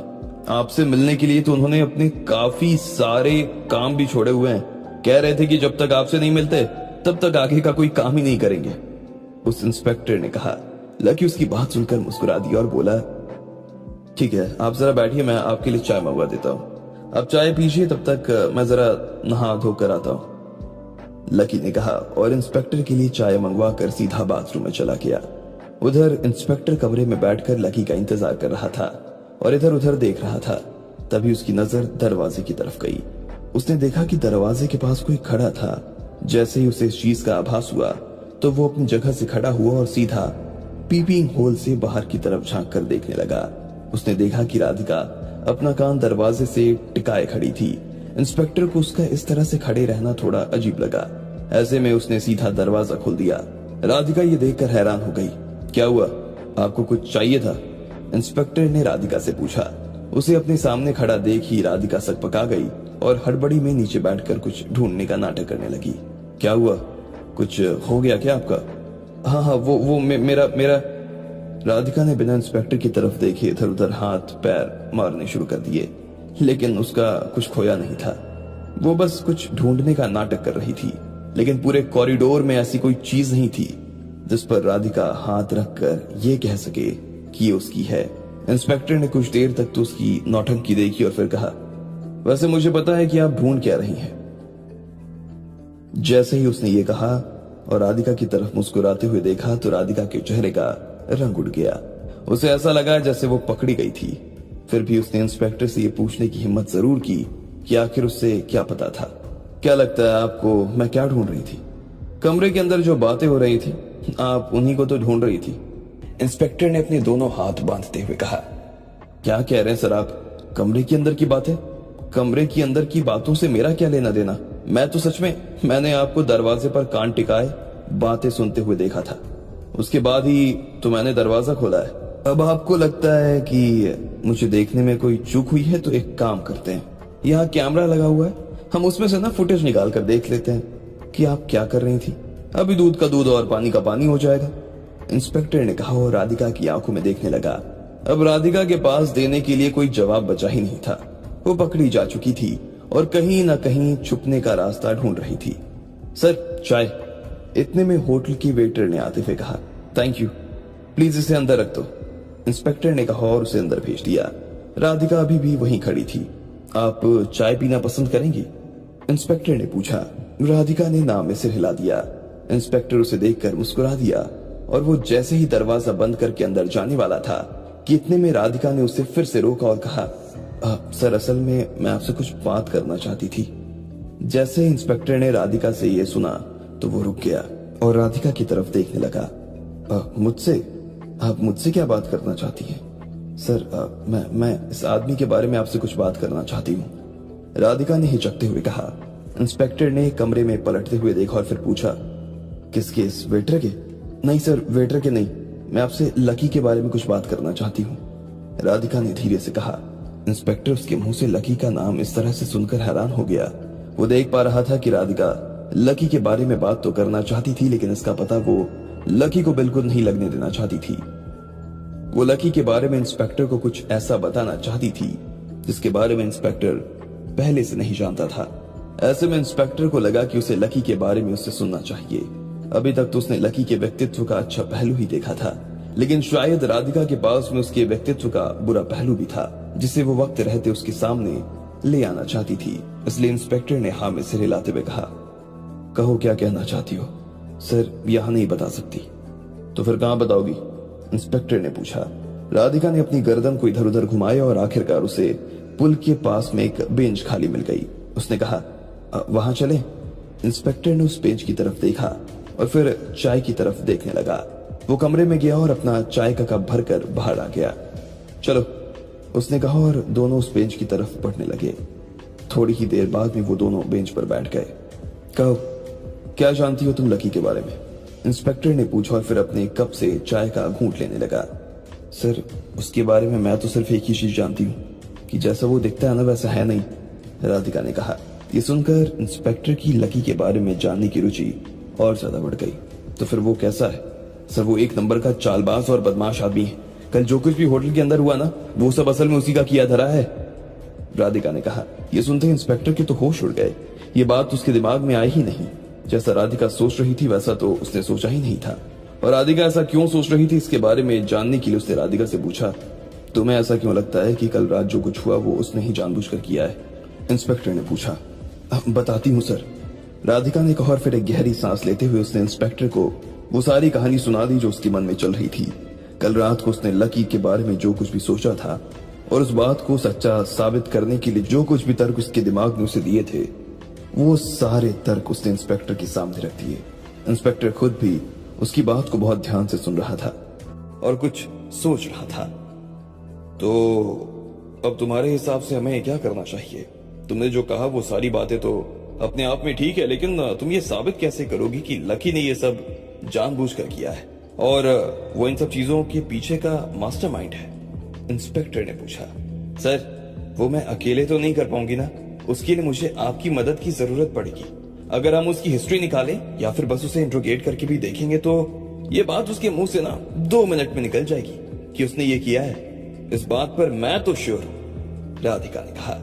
इंस्पेक्टर उसकी बातों को बहुत ध्यान से सुन रहा था। जब उधर इंस्पेक्टर राधिका के साथ बैठा हुआ था तब इधर लकी नहा धोकर रेडी हो गया था और बाहर आ गया था। चल इंस्पेक्टर साहब, लकी ने कहा और सोफे की तरफ देखने लगा, लेकिन वहां पर तो उसे कोई नजर ही नहीं आ रहा था।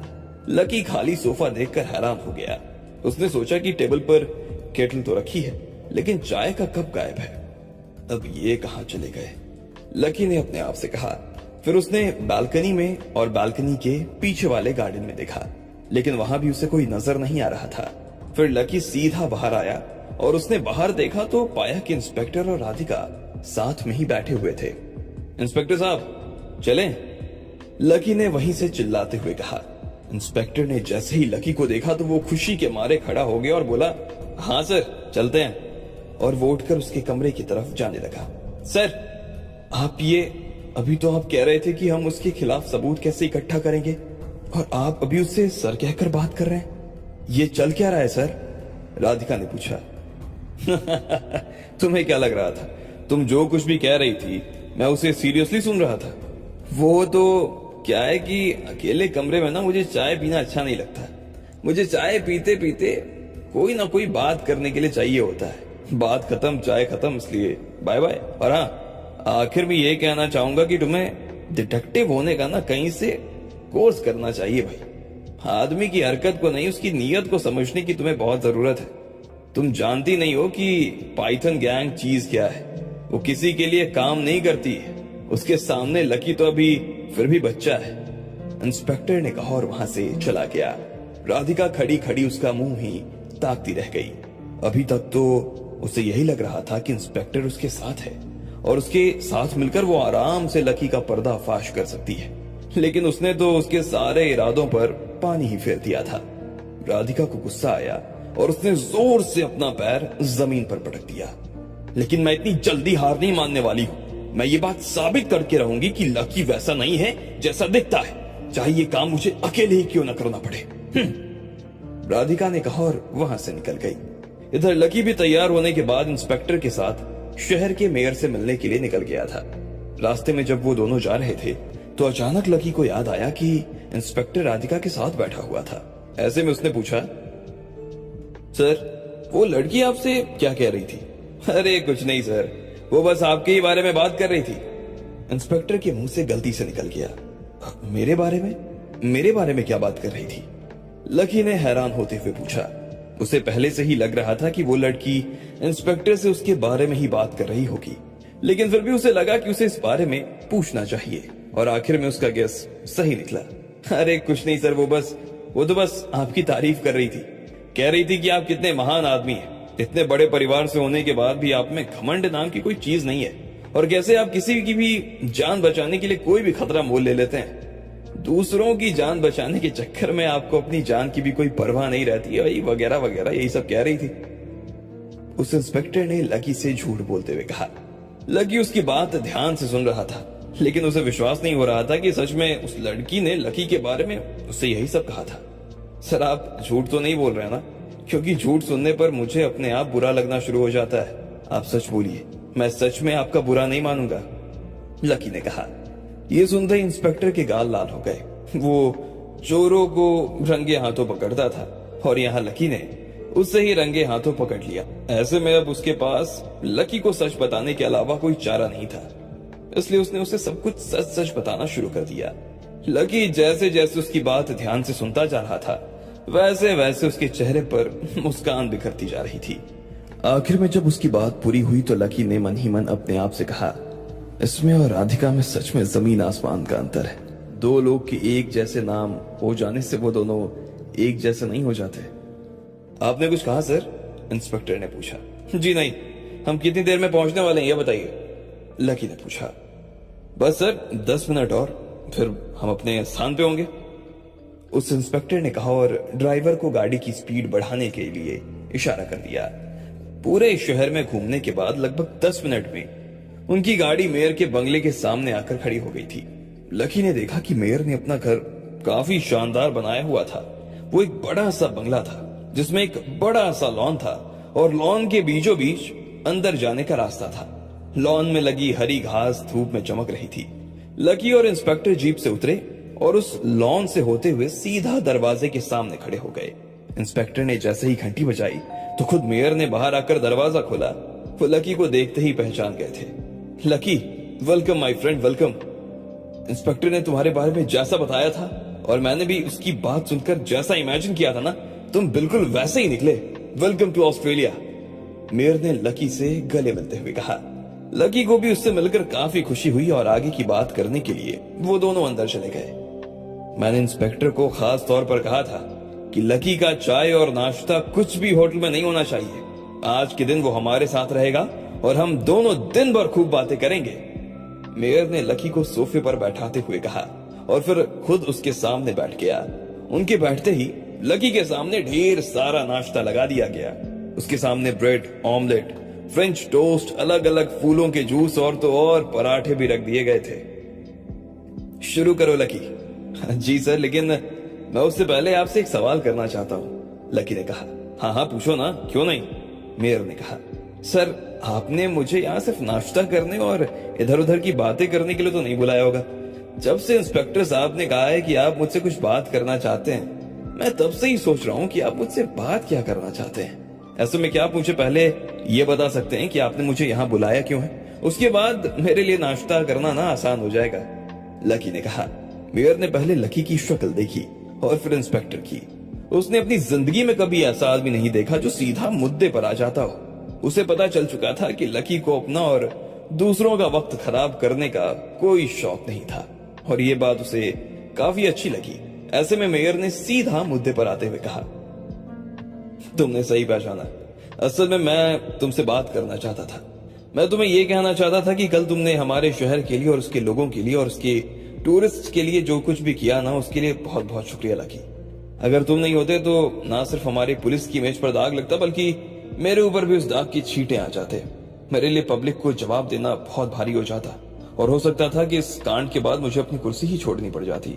लेकिन तुमने हम दोनों की इज्जत ना सिर्फ बचा ली है, बल्कि सामने से ना बढ़ा भी दी है।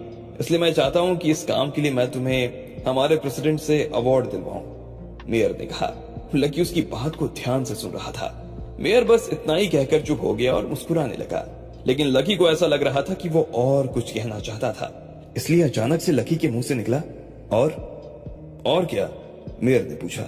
सर, मुझे लग रहा है कि आपने सिर्फ अभी आधी ही बात की है। आधी बात अभी बाहर आनी बाकी है। मुझे नहीं पता कि मैं कितना सही हूं, लेकिन आपकी बात सुनकर और आपका चेहरा देखकर तो ऐसा ही लग रहा है, लकी ने कहा।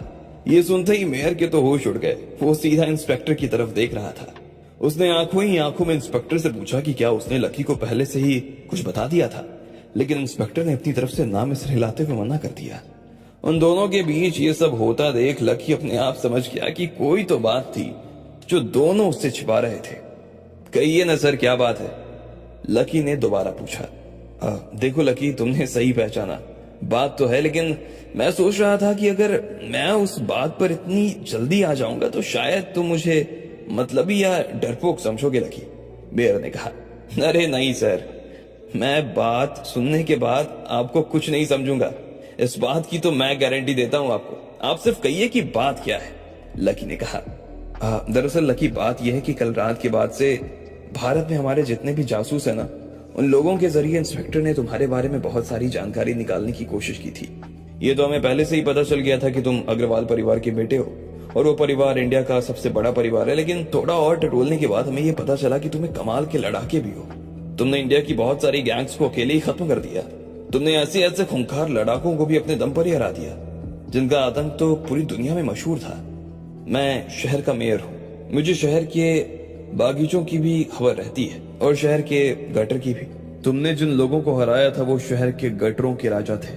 ऐसे में हम तुम्हारे और भी बड़े फैन हो गए, और कल रात जो कुछ भी हुआ वो हमें कोई बड़ी बात नहीं लगी, मेयर ने कहा और इंस्पेक्टर की तरफ देखने लगा। लकी उन दोनों की बात को ध्यान से सुन रहा था। वो बस ये देखना चाहता था कि आखिर उनकी बात जाकर खत्म कहाँ होती है। मेयर ने बिना देर किए आगे कहा, लकी, अब चूंकि तुम यहाँ आ गए हो और हमें तुम्हारे बारे में इतना कुछ पता चल चुका है, तो हमारी तुमसे उम्मीदें ना बढ़ गई हैं। अब हम चाहते हैं कि तुम हमारी तरफ से पाइथन गैंग से लड़ो और उसका सफाया कर दो, मेयर ने कहा। ये सुनते ही लकी तो हैरान हो गया, क्योंकि उसे यह एहसास हो गया था कि अब मेयर अपनी बात खत्म कर चुका था, लेकिन फिर भी वो उससे इतनी बड़ी उम्मीद पाल लेगा, इस बात की तो लकी को उम्मीद नहीं थी। लकी प्लीज मना मत करना, वो हमारे शहर का बहुत बड़ा कटर है। हम सालों से उन लोगों से लड़ने की कोशिश कर रहे हैं, लेकिन उनसे निपट पाना हम लोगों के लिए मुश्किल ही होता जा रहा है। हमारे कितने ही जवान उनसे लड़ने के चक्कर में मारे जा चुके हैं। इसलिए हमें लगता है कि अब इस काम को तुम ही अंजाम दे सकते हो। कीमत जो तुम कहोगे मिलेगी, मेयर ने कहा और धीरे से लकी के हाथ पर अपना हाथ रख दिया। लेकिन क्यों?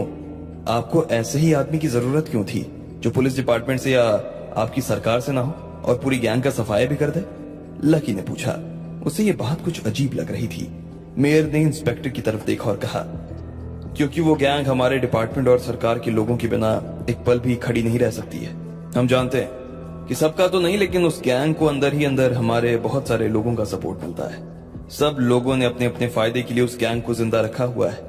ऐसे में हम चाहकर भी उसे खत्म नहीं कर पाते हैं, क्योंकि हर बार हम जाते हैं और हर बार कोई ना कोई उसे बचाने के लिए बीच में आ जाता है, मेयर ने कहा।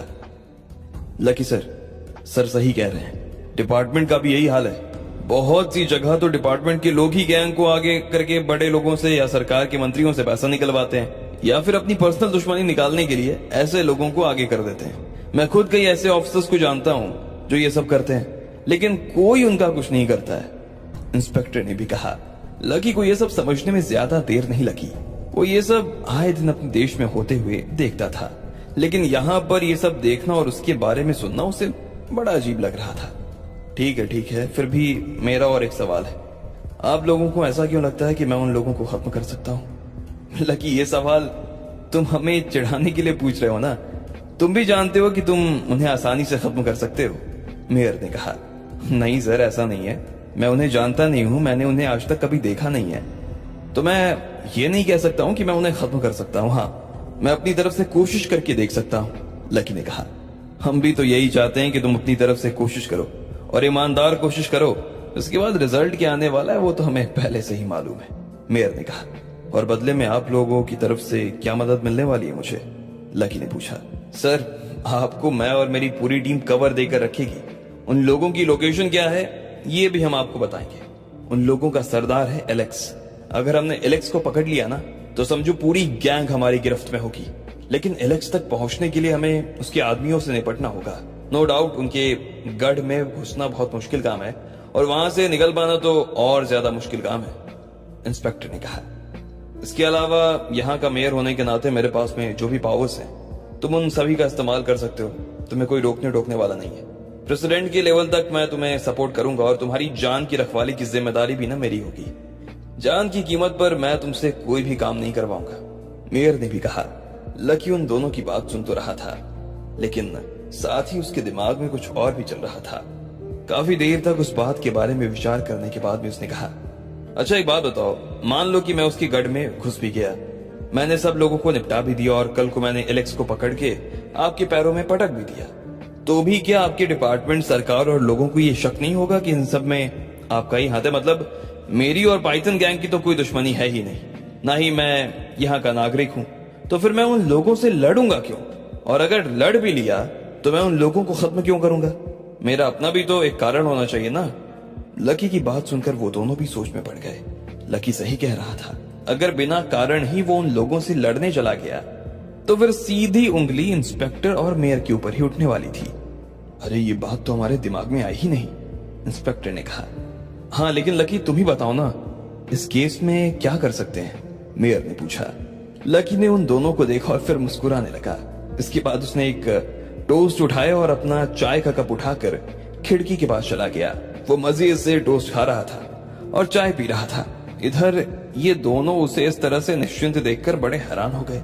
इंस्पेक्टर ने मेयर को इशारा किया कि वो लकी से कुछ कहे, लेकिन उसकी हिम्मत ही नहीं हो रही थी।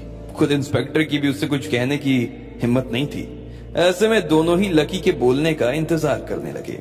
आखिर में लकी ने अपनी चाय खत्म की और टोस्ट खत्म करते हुए कहा, कल उन लोगों का बम नहीं फटा, इस बात से वो नाराज तो बहुत होंगे, है ना? लकी ने उन दोनों से पूछा। उन दोनों ने ही इस बात पर हाँ में सिर हिला दिया। तो फिर हम एक काम करते हैं। लकी उन दोनों के पास आया और फिर से अपनी कुर्सी पर बैठ गया। लकी उन्हें अपने प्लान के बारे में बताता जा रहा था। जैसे जैसे वो उसका प्लान सुनते जा रहे थे, उनके कान खड़े होते जा रहे थे। लकी ने अपना प्लान खत्म किया और कुर्सी में पीछे तक धंस कर बैठ गया और नाश्ते के मजे लेने लगा। वो दोनों बस एक दूसरे की शक्ल देख रहे थे। जब सुबह उधर मेयर के घर में ये सब हो रहा था, तब इधर पाइथन गैंग के ऑफिस में सभी लोग बड़े परेशान और घबराए हुए से नजर आ रहे थे। वो लोग अपने मीटिंग रूम में बैठे हुए थे। वहां बहुत कम रोशनी थी और बैठने की तो कोई खास व्यवस्था भी नहीं थी।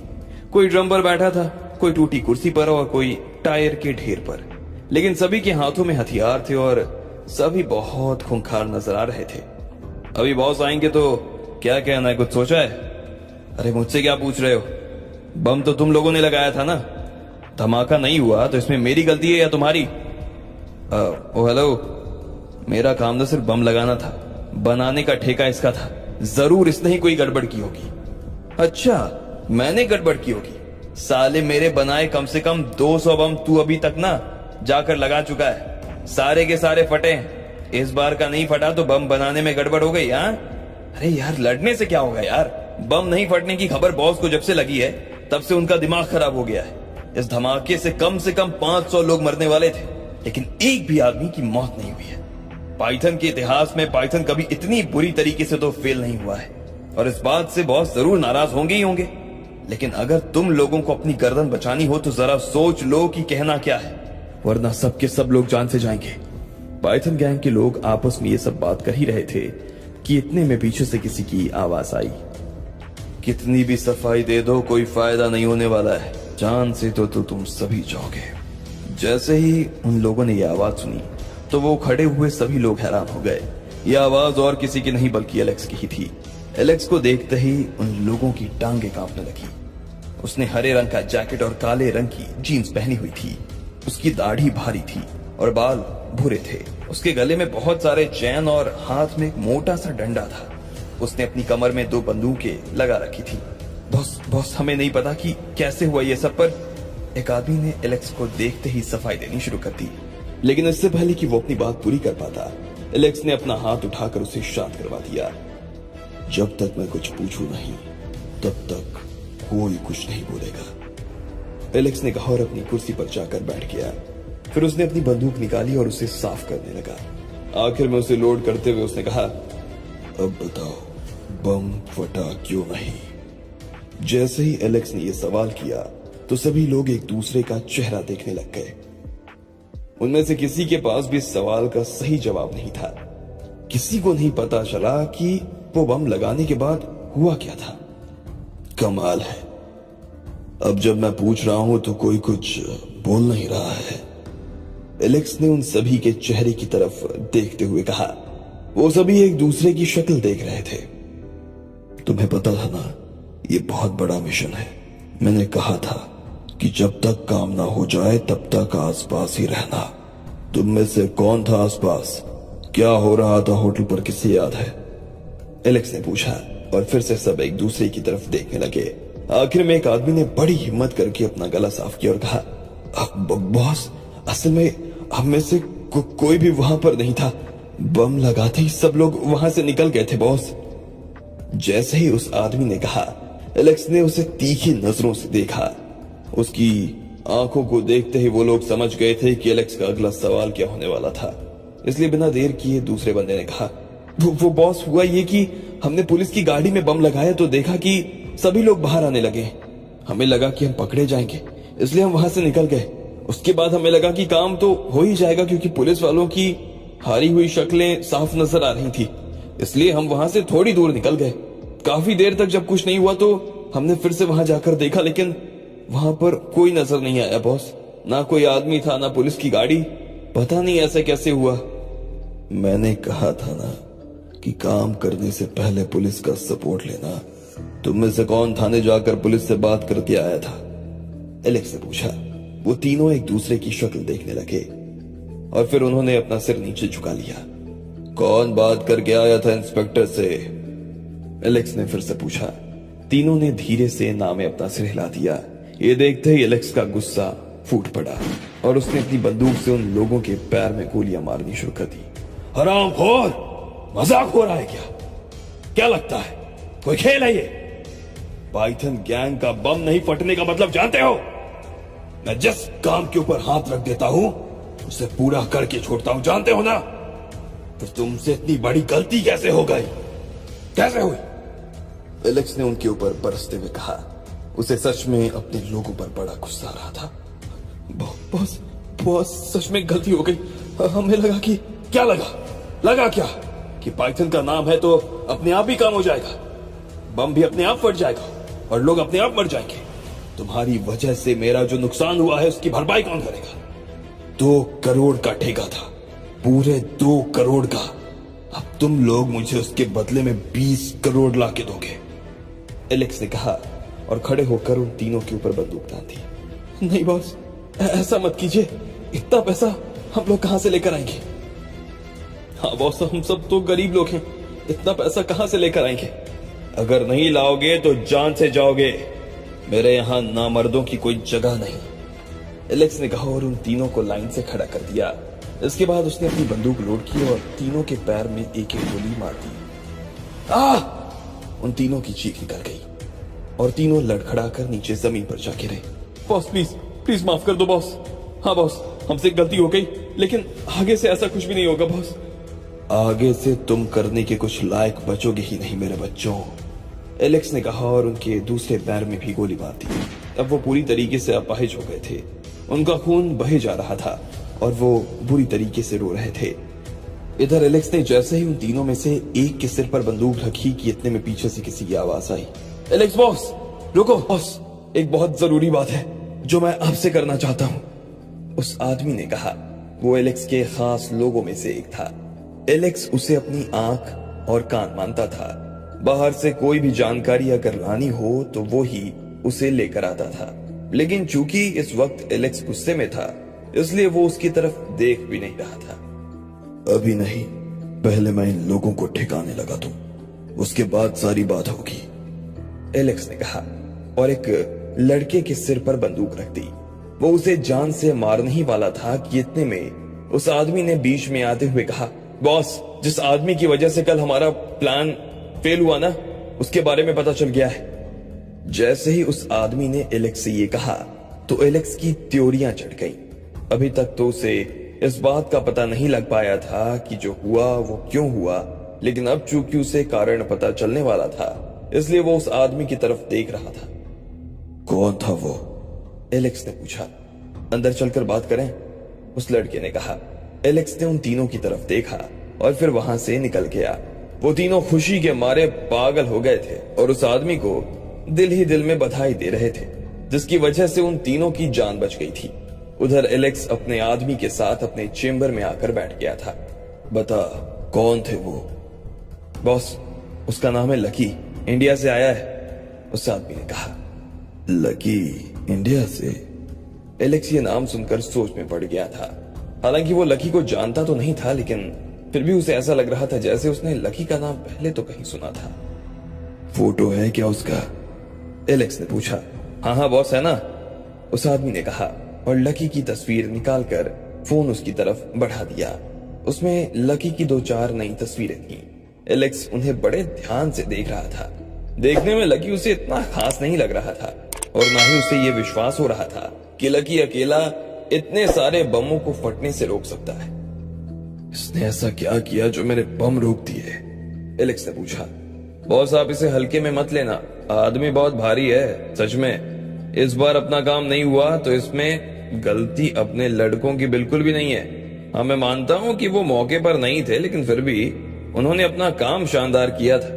वो तो ये आदमी पता नहीं कहां से आया और इसने बम ढूंढ लिया। पुलिस जो काम नहीं कर पाई वो तो इसने कर दिखाया, वो भी नशे की हालत में, उस आदमी ने लकी की बड़ाई करते हुए कहा। ये बात एलेक्स को कुछ हजम नहीं हो रही थी। उसे ऐसा लग रहा था जैसे वो आदमी एलेक्स से ज्यादा लकी की तरफ झुका हुआ था, इसलिए उसने गुस्से में पूछा। अरे तो मैं तुझसे तो वही पूछ रहा हूं, उसने ऐसा क्यों किया? होटल में 500 से ज्यादा लोग थे, किसी को तो बम मिला नहीं, फिर उसको कहां से मिल गया? बॉस, वो बात ऐसी है कि लकी अपनी गर्लफ्रेंड के साथ में इधर होटल में छुट्टी मनाने आया था। अब हुआ ये कि इसने नशा किया हुआ था और जब इसका सिर भारी होने लगा तो ये हवा खाने पुल के पास चला गया। अब इसकी बंदी अंदर ही थी, लेकिन जब ये बाहर आया और इसे पता चला कि होटल में बम लगा हुआ है तो ये पुलिस वालों से भिड़कर सीधा अंदर चला गया। 2 मिनट में बम फटने वाला था, फिर भी ये आदमी अपनी बंदी को बचाने के लिए अंदर भाग गया और साथ में एक लड़के को भी बचा लाया। लेकिन तेज भागकर आने की वजह से इसको ठोकर लगी और ये पुलिस की जीप के पास में नीचे गिर गया। नीचे गिरते ही इसे वो बम दिख गया और बस इतने में अपने काम की वाट लग गई, उस आदमी ने कहा। जब वो ये कहानी सुना रहा था तो एलेक्स उसकी आंखों में बहुत ध्यान से देख रहा था। वो बस ये देखने की कोशिश कर रहा था कि ये आदमी सच्ची बातें बता रहा था या मन से कोई कहानी सुना रहा था। तू सच बोल रहा है? एलेक्स ने पूछा। अरे हाँ बॉस, आपसे झूठ बोलकर मरना है क्या मेरे को? तुझे कैसे पता चला कि ये सब हुआ? तू था क्या वहां पर? एलेक्स ने पूछा। नहीं नहीं, मैं तो नहीं था, लेकिन अपना एक हवलदार उधर ही था, उसी ने ये सब देखा और बताया मेरे को। वही इंस्पेक्टर और बाकी लोगों को बम ढूंढवाने के लिए ना होटल में ले गया था। लेकिन जैसे ही हवलदार ने जीप में बम देखा तो उसने भी अपना सिर पीट लिया। वो बेचारा तो हमारी आगे भी मदद करने की कोशिश कर रहा था। हमने जो 3 बम एक बड़ी गाड़ी में लगाए थे उसे पार्किंग से दूर ले जाने की जिम्मेदारी इंस्पेक्टर ने उसी हवलदार को दी थी। बॉस, बम फटने में ना सिर्फ 15 सेकंड रह गए थे और उस हवलदार ने मना कर दिया। ऐसे में फिर से इस सिरफिरे का दिमाग घूम गया। नशे में तो था ही, इसलिए इंस्पेक्टर को बोला चाबी मुझे दो, मैं गाड़ी टिकाने लगाता हूँ। 10 सेकंड के अंदर ये आदमी गाड़ी को आधा किलोमीटर से भी आगे ले गया और एक जंगल में छोड़ आया। वहां धमाका हुआ, सब लोगों को लगा कि ये मर गया, लेकिन पता नहीं कैसे ये जिंदा बचकर वापस आ गया। सब लोगों ने इसे पूछा भी कि कैसे बच गया बता, तो बोला मुझे नहीं पता। नशे में होने की वजह से नहीं, इसे सच में नहीं पता था कि ये कर क्या रहा है, वरना पाइथन गैंग से पंगा लेने की औकात पुलिस में भी नहीं है, तो फिर ये कौन से खेत की मूली है। उस आदमी ने एलेक्स को विस्तार से सारी बात समझाते हुए कहा, अच्छा तो मतलब ये सब इसने नशे में किया है। इसके जरा से नशे की वजह से मेरा 2 करोड़ का नुकसान हुआ है और मेरे 3 लोगों को मैंने गुस्से में गोली भी मार दी। एलेक्स ने कहा और अपनी कुर्सी से खड़ा होकर इधर से उधर घूमने लगा। ये सब सुनने के बाद में वो लकी को इतनी आसानी से छोड़ने वाला नहीं था। वो लकी से इस चीज का बदला लेना चाहता था।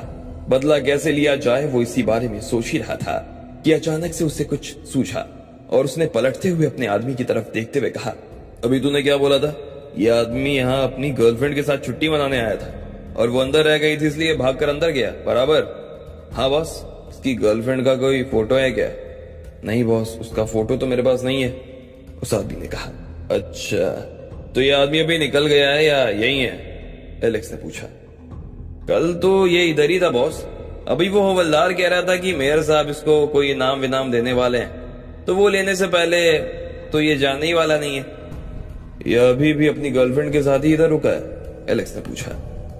हाँ बॉस। तो ठीक है, अपने आदमियों को भी होटल में छुट्टियां मनाने भेज। वैसे भी बहुत दिनों से कोई इंडियन लड़की से मुलाकात नहीं हुई है, एलेक्स ने कहा। उसके चेहरे पर एक खूंखार हंसी नजर आने लगी थी। उसके साथ खड़ा आदमी भी उसका इशारा साफ समझ गया था और उसके कहते ही वो वहां से बाहर चला गया। उधर जब एलेक्स ने अपने आदमियों को उस होटल में भेजने की बात की, तब इधर लकी को भी इंस्पेक्टर ने फिर से होटल में छोड़ दिया था। जैसे ही लकी उसकी गाड़ी से उतरने वाला था, तो इंस्पेक्टर ने उससे कहा, लकी जरा ध्यान रखना। अरे जी आप चिंता मत कीजिए, मैं संभाल लूंगा।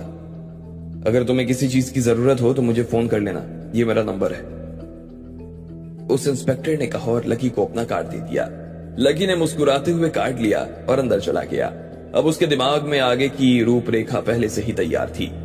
जैसे ही वो अंदर जा रहा था, तब सभी लोग उसे बहुत सम्मान भरी नजरों से देख रहे थे। ऐसे में लकी होटल के मैनेजर के पास गया और उसने उससे कुछ कहा।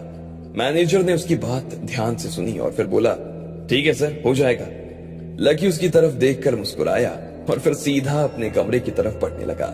लेकिन आज अपने कमरे में जाने की बजाय वो सीधा राधिका के कमरे की तरफ चला गया था। उसने उसके कमरे की घंटी बजाई और फिर बाहर खड़ा हो गया।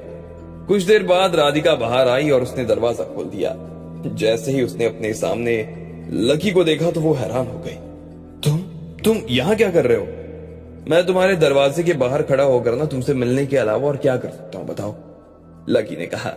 ये सुनकर राधिका को बड़ा अजीब लगा। उसे विश्वास नहीं हो रहा था कि लकी राधिका से मिलना चाहता था। वैसे तुम क्यों मिलना चाहते हो मुझसे? राधिका ने पूछा। असल में बात यह है कि कल रात को जो हमारी बात हुई, उसके बाद ना मैं रात भर सोचता रहा। तुमने कहा था ना कि मैं रूड हूँ, तो मैं अपने अंदर झांक कर ये देखने की कोशिश कर रहा था कि क्या सच में रूड हूं मैं। बहुत देर तक ना मुझे नींद नहीं आई और मैं अपने अंदर यही टटोलता रहा कि मैं रूड कैसे हूँ। आखिर में मुझे पता चला कि मैं इसलिए रूड हूँ क्योंकि मैं बहुत बड़े परिवार से आता हूँ। शायद मेरे अंदर ना पैसों का बहुत घमंड भरा हुआ है। ऐसा लगता है मेरी नसों में खून की जगह रूडनेस दौड़ रही है। जैसे ही मैंने इस चीज को एक्सेप्ट किया तो मुझे बहुत बेचैनी सी होने लगी। ऐसा लगा जैसे मुझे अपनी जिंदगी का सबसे बड़ा सच पता चल गया हो। और जैसे ही वो सच मेरी आंखों के सामने आया तो मैं उसे एक्सेप्ट ही नहीं कर पाया। आज सुबह भी इंस्पेक्टर साहब मुझे थैंक यू बोलने के लिए आए। वो मुझे कोई प्राइज दिलवाना चाहते थे, लेकिन मैंने उन्हें मना कर दिया, लकी ने कहा। उसने अपनी शक्ल जानबूझकर मासूम सी बना ली थी। राधिका भी उसकी बात ध्यान से सुन रही थी और जैसे ही उसे पता चला कि लकी को इनाम मिलने वाला था तो उसने कहा, तुमने इनाम लेने से मना क्यों किया? मैं इनाम कैसे ले सकता था बताओ? मैं रात भर जिस सच की वजह से परेशान था, सुबह भी उस सच ने मुझे घेरा हुआ था। घमंडी आदमी को अगर कोई इनाम मिले तो उससे तो उसका घमंड और ज्यादा बढ़ जाएगा ना। इसलिए मैंने तय किया कि अब चाहे मेरी कोई भी पहचान हो, लेकिन मैं अपने इस घमंड से, इस रूडनेस से ना दूर होकर ही रहूंगा, लकी ने कहा। वाह, वैसे तुम ये सब कह रहे हो, इस पर मुझे विश्वास तो हो नहीं रहा है, फिर भी ना मैं मान लेती हूँ कि तुम्हें सच में इस चीज का एहसास हो गया है। वैसे भी मैंने जिंदगी में अच्छे अच्छे लोगों को ना आईना दिखाया है, तो तुम किस खेत की मूली हो? राधिका ने कहा। हाँ, बात तो तुम सही कह रही हो। तो फिर क्या सोचा है, कैसे दूर होने वाले हो तुम अपने इस पैसों के घमंड से? राधिका ने पूछा। वो मैं सोच रहा था कि सबसे पहले तो मैं तुमसे ही माफी मांग लूं। अगर तुम मुझे माफ कर दोगी तो मुझे लगता है कि पोलाइट होने की मेरी शुरुआत हो जाएगी। प्लीज मना मत करना, लकी ने कहा। यह सुनते ही राधिका हैरान हो गई। उसे विश्वास नहीं हो रहा था कि लकी जैसा लड़का उससे माफी मांगने के बारे में सोच रहा था। तुम मुझसे माफी मांगना चाहते हो? राधिका ने पूछा। जब राधिका लकी से यह सवाल कर रही थी, तभी अचानक दो लोग लकी और राधिका के पीछे से निकल आए। लकी ने उन्हें एक झलक देखा और उसे कुछ अजीब सा एहसास हुआ। उधर उन लड़कों ने भी लकी और राधिका को एक सेकंड के लिए घूरते हुए देखा और फिर आगे बढ़ गए। बोलो ना, तुम सच में मुझसे माफी मांगना चाहते हो? राधिका ने अपना सवाल और जोर से दोहराते हुए पूछा। लकी ने कोई देर नहीं की और सीधा अपने दोनों घुटनों पर बैठते हुए बोला, हाँ राधिका, मैं लकी अग्रवाल, इंडिया का सबसे बड़ा आदमी, आज तुम्हारे पैरों में गिरकर तुमसे अपने घमंड के लिए ना माफी मांगना चाहता है। उस रात मुझसे जो गलती हो गई उसके लिए मैं चाहता हूँ कि तुम मुझे माफ कर दो और हो सके तो इस अलग कमरे को छोड़ दो और मेरे साथ चलो। प्लीज चलो ना मेरे साथ। लकी ये सब जानबूझकर जोर जोर से कह रहा था। राधिका को विश्वास ही नहीं हो रहा था कि वो लकी को इस तरह से देखेगी। अरे बस करो, क्या कर रहे हो? सब देख रहे हैं, राधिका ने कहा। वाकई में आसपास खड़े सभी लोग लकी को देख रहे थे। तो बताओ, क्या तुम मुझे माफ करोगी? लकी ने फिर से उन लड़कों को सुनाने के लिए कहा। अच्छा बाबा, ठीक है, मैंने तुम्हें माफ कर दिया, बस अब तो कम से कम उठ जाओ, राधिका ने मुस्कुराते हुए कहा। लकी ने जब उससे इस तरह से माफी मांगी तो उसे काफी अच्छा लग रहा था। इतने में लकी ने अपना हाथ आगे बढ़ाया। राधिका के गाल लाल हो गए थे। सब लोग उसे देखकर पहले ही वहां रुक गए थे और फिर लकी ने जिस तरह से उसकी दिशा में हाथ बढ़ाया, वो समझ गई थी कि लकी अपने आप तो उठने वाला था नहीं। राधिका को उसे हाथ देकर ही उठाना पड़ता। ऐसे में राधिका ने अपने चेहरे पर गिरते हुए बालों को पीछे किया और फिर अपना हाथ आगे बढ़ाकर लकी का हाथ पकड़ लिया। वो कुछ लोग पीछे से चिल्लाए और तालियां बजाने लगे। राधिका को तो शर्म ही आ गई और वो उन्हें सफाई देने ही वाली थी कि इतने में लकी ने खड़े होकर उसके मुंह पर अपना हाथ रख दिया और बोला, मेरे पास तुम्हारे लिए एक सरप्राइज है, लेकिन उसके लिए तुम्हें मेरे कमरे में आना पड़ेगा। ये सुनते ही राधिका की आंखें बड़ी बड़ी हो गई थी। उसे ऐसा लग रहा था कि उसकी दुनिया देखते ही देखते ऊपर से नीचे तक पलट चुकी थी। जो लकी उससे सीधे मुंह बात तक नहीं करता था, वो उसके लिए अपनी तरफ से कोई सरप्राइज लेकर आया था। क्या सरप्राइज है? राधिका ने पूछा। वो तो मेरे कमरे में चलने के बाद ही पता चलेगा ना डार्लिंग, लकी ने कहा। डार्लिंग? कौन डार्लिंग? मैं तुम्हारी डार्लिंग नहीं हूं लकी, राधिका ने जोर से कहा। लकी ने अपनी जीभ मुंह में ही काटी और बोला, हाँ मुझे पता है, लेकिन तुम डार्लिंग बनने के लायक तो हो। लकी ने उसके कान में फुसफुसा दिया। वो दोनों लोग जो लकी को देख रहे थे, जब उन्होंने ये देखा तो वो अंदर तक जल गए।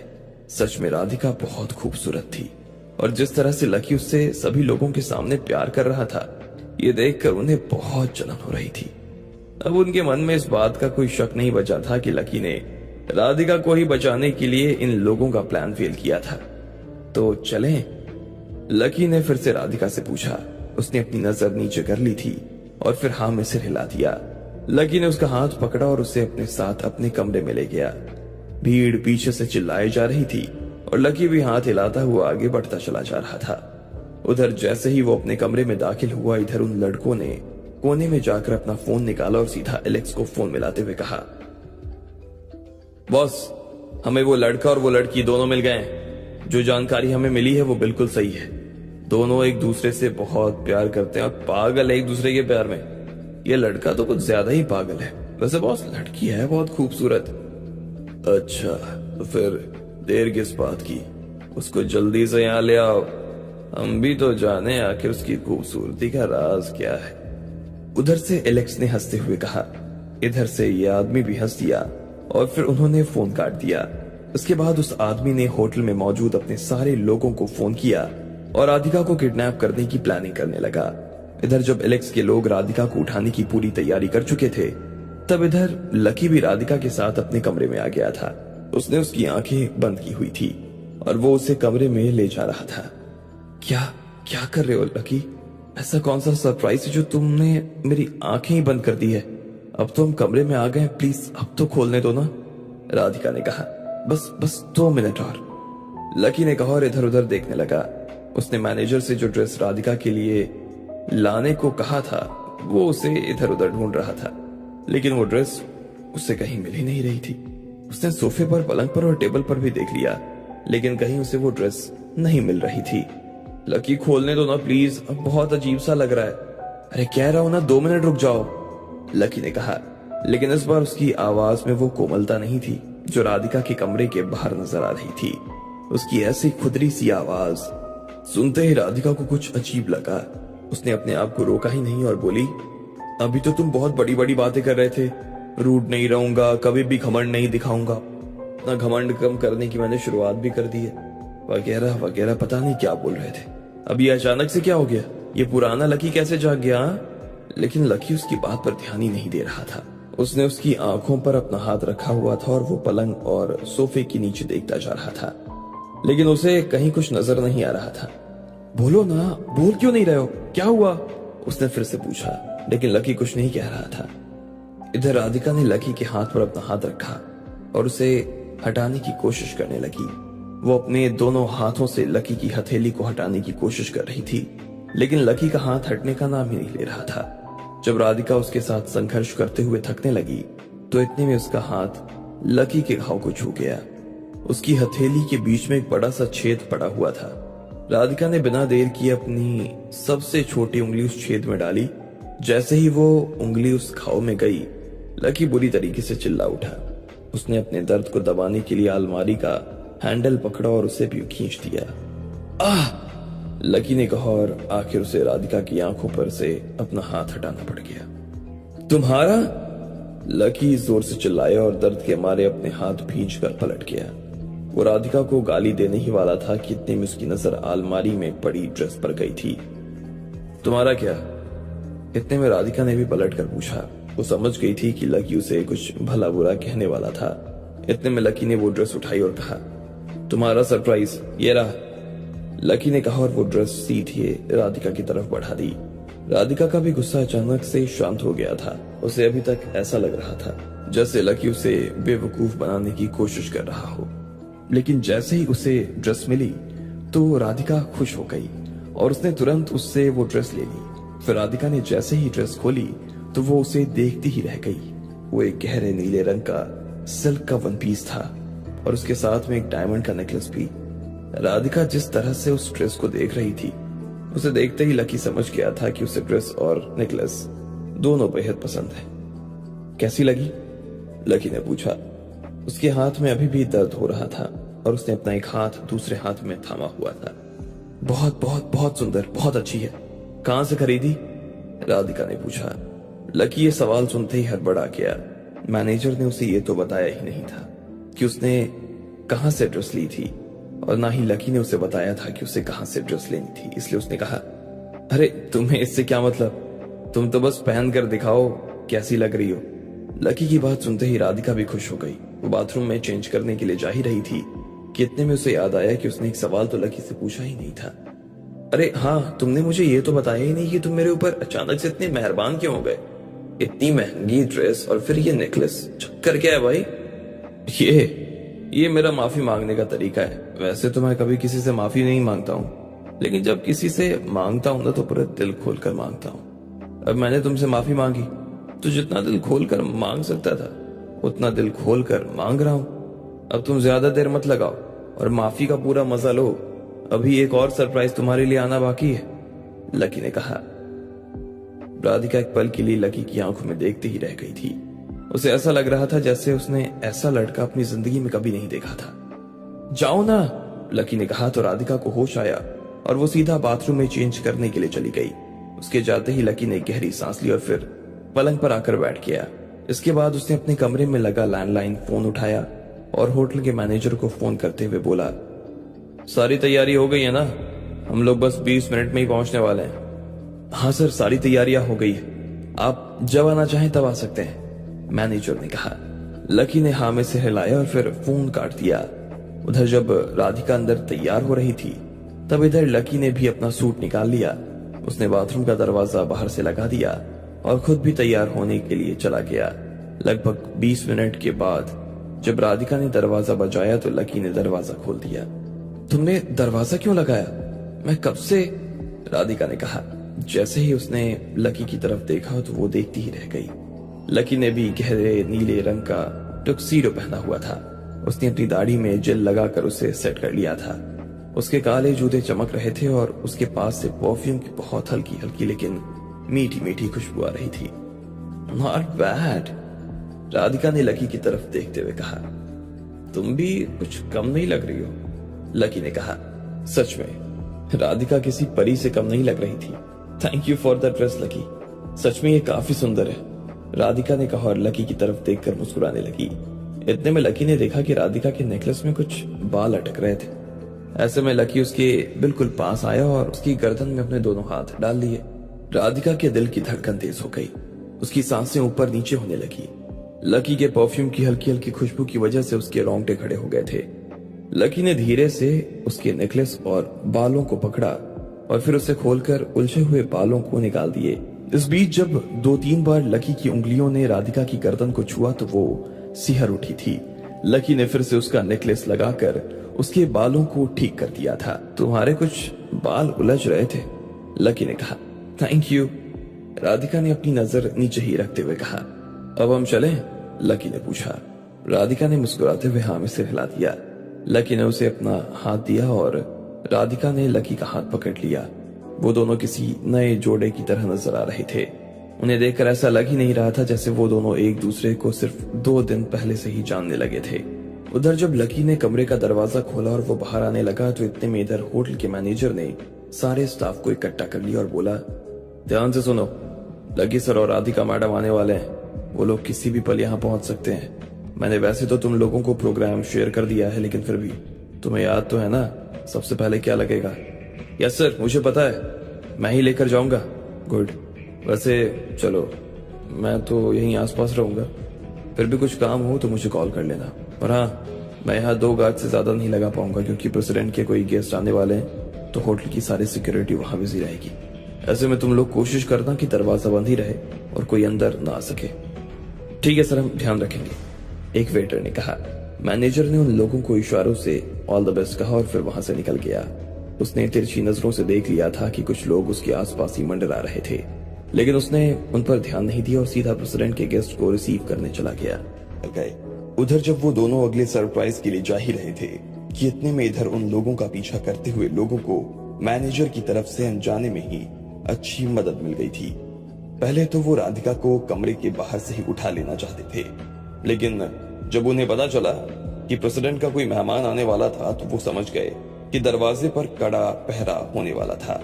ऐसे में उन्होंने अपने प्लान में थोड़ा सा बदलाव कर लिया और अब वो राधिका को उसी जगह से उठाने वाले थे जहां लकी उसे सरप्राइज देने वाला था। वो लोग ऊपर की छत पर आने वाले हैं, उन दोनों को आने देना और आराम से बैठने देना। जब तक प्रेसिडेंट का मेहमान नहीं आता तब तक कोई हलचल नहीं होनी चाहिए, लेकिन जैसे ही उसका मेहमान आ जाए सबसे पहले नीचे एक गाड़ी लगा देना और छत पर एक एंकर फेंक देना। मैं उस लड़की को छत से ही रस्सी के सहारे नीचे लटकाऊंगा। जैसे ही वो नीचे आ जाए तुम उसे अपने साथ बैठा कर ले जाना और तुम चारों तुम उस लड़के को पकड़ कर रखना। याद रखना, बंदूक उसकी कनपट्टी पर ही लगी रहनी चाहिए। अगर वो अपनी जगह से जरा भी हिले तो बिना सोचे समझे उसके पैर पर गोली मार देना। उसके बाद जो भी होगा वो देखा जाएगा, उस आदमी ने कहा जिसने लकी और राधिका के बारे में सारी जानकारी एलेक्स को दी थी। उसके सारे लड़के तैयार हो गए। उन सभी की जेब में छोटी छोटी बंदूकें थी जिन्हें उन्होंने पूरा भर लिया था। वो लोग लकी और राधिका के हर एक कदम पर नजर रखने के लिए होटल के अलग अलग कोने में खड़े हो गए थे। उधर लकी भी राधिका के साथ में धीरे धीरे होटल की टेरेस की तरफ बढ़ता जा रहा था। जो भी लोग उसे अपने साथ देख रहे थे वो उसे देखते ही जा रहे थे। इस बीच में भूमिका और उसकी टीम भी लकी से टकरा गई। कल रात को जो कुछ भी हुआ उसके बाद से भूमिका की लकी को शक्ल तक दिखाने की हिम्मत नहीं हो रही थी। जैसे ही उसने और उसके साथ की लड़कियों ने देखा कि लकी और राधिका साथ में जा रहे हैं तो इतने में भूमिका लकी के सामने आ गई और बोली, I am sorry lucky, please हो सके तो मुझे माफ कर देना। मैंने तो तुम्हें कल ही माफ कर दिया था, और कितना माफ करूं। अब प्लीज मेरे रास्ते से हटो, हम दोनों को देर हो रही है, लकी ने कहा। भूमिका राधिका को लकी के साथ इस तरह से देखकर जल रही थी। कल रात जिस तरह से राधिका भूमिका पर हमला करने के लिए बढ़ी थी, वो अभी तक उस चीज को भूली नहीं थी। फिर भी वो अभी इस चीज का उससे बदला नहीं लेना चाहती थी। वो दूसरी तरह से उससे निपटने वाली थी। ऐसे में भूमिका ने मुस्कुराते हुए राधिका की तरफ देखा और बोली, कल रात को जो कुछ हुआ उसके लिए sorry. By the way, I am Bhumika. It's okay, I am Radhika. Radhika? जैसे ही भूमिका ने उसके मुंह से उसका नाम सुना तो वो हैरान हो गई और लकी की तरफ देखने लगी। लकी को भी उम्मीद नहीं थी कि भूमिका उसके सामने इस तरह से आ जाएगी और उससे उसका नाम पूछ लेगी। इससे पहले कि लकी कुछ कह पाता, भूमिका ने कहा, लकी, ये भी राधिका? ये भी मतलब? इतने में राधिका ने पूछा। जिस तरह से भूमिका ने कहा था वो राधिका को कुछ अटपटा सा लग रहा था। ये भी राधिका मतलब वो ऐसा कहना चाहती है कि मेरी बहन है, उसका भी नाम राधिका ही था। बहन? भूमिका ने हैरान होते हुए कहा। लकी ने उसे आंख दिखा दी तो वो शांत हो गई। वो लकी से कोई पंगा नहीं लेना चाहती थी। हाँ बहन। लकी कैसी है राधिका? वो ठीक है, अभी पिंकी के एग्जाम आने वाले हैं तो उसी की तैयारी कर रही है। पर अभी तो तुम कह रहे थे कि उसका नाम राधिका था। ओहो, तुम तो बहुत बात पकड़ती हो। उसका नाम राधिका था, लेकिन हम सब प्यार से उसे पिंकी बुलाते हैं, तो घर में सब भूल ही गए कि उसका नाम राधिका भी है। सब मजाक में यही कहते हैं कि उसका नाम तो राधिका था और फिर हंसते हैं। लकी ने कहा और हंसने लगा। हालांकि राधिका उसकी इस बात से संतुष्ट हो गई थी, लेकिन भूमिका को लकी की ये बात हजम नहीं हो रही थी। उसे समझ नहीं आ रहा था कि लकी जैसा लड़का उस लड़की के सामने इस तरह से झूठ क्यों बोल रहा था। वो जानती थी कि लकी जिस तरह का लड़का है उसे कोई भी लड़की आसानी से हाँ कर सकती थी। लकी को बहुत ज्यादा पापड़ बेलने की जरूरत नहीं थी, लेकिन फिर भी वो इस राधिका के सामने उस राधिका के बारे में झूठ बोलकर संघर्ष करता हुआ दिखाई दे रहा था। भूमिका को ये सब बहुत कंफ्यूजन भरा लग रहा था, लेकिन जिस तरह का कंफ्यूजन भूमिका को हो रहा था, लकी के दिमाग में वैसा कोई कंफ्यूजन नहीं था। वो अच्छी तरीके से जानता था कि वो कर क्या रहा था और क्यों कर रहा था। भूमिका, तुम्हें अपनी टीम को तैयारी करवानी होगी ना। वैसे भी अब तुम कैप्टन नहीं हो तो तुम्हें रातों रात नया कैप्टन खड़ा करना होगा। मुझे लगता है कि तुम्हें उस तरफ ध्यान देना चाहिए ताकि हमारी यूनिवर्सिटी की नाक न कटे। हम चलें राधिका? लकी ने पूछा। हाँ ठीक है, ऑल द बेस्ट भूमिका, राधिका ने कहा। भूमिका भी उसकी तरफ देखकर मुस्कुरा दी और फिर दोनों वहां से निकल गए। लकी जैसे ही आगे आया तो सबसे पहले उसने आसमान की तरफ देखा और मन ही मन कहा, राधिका मुझे प्लीज माफ कर देना। तुम्हें तो पता ही है कि मैं जो कुछ कर रहा हूँ वो क्यों कर रहा हूँ। तुम्हारी कसम, मेरे मन में कोई पाप नहीं है। फिर भी तुम्हें लगे कि मैं कुछ गलत कर रहा हूँ तो मैं उसकी सजा भुगतने के लिए तैयार हूँ। हो सके तो मुझे माफ कर देना। लकी के कहते ही एक ठंडा सा हवा का झोंका आया और उन दोनों के चेहरे को छू गया। आज ठंड कम है लेकिन हवा अच्छी चल रही है ना? इतने में राधिका ने कहा। हाँ बहुत अच्छी चल रही है, सरप्राइज का मजा दोगुना होने वाला है, लकी ने कहा और लिफ्ट की तरफ बढ़ने लगा। वो दोनों लिफ्ट में चढ़े और उसके साथ में दो गार्ड्स भी खड़े हुए थे। लकी लिफ्ट के बाहर देख पा रहा था कि हर फ्लोर पर कोई न कोई लिफ्ट पर नजर रखे हुए खड़ा था। हर कोई लकी की बारीक से बारीक हरकत पर नजर रखे हुआ था। लकी भी यही चाहता था। आखिर में वो दोनों होटल की टेरेस पर पहुंच चुके थे।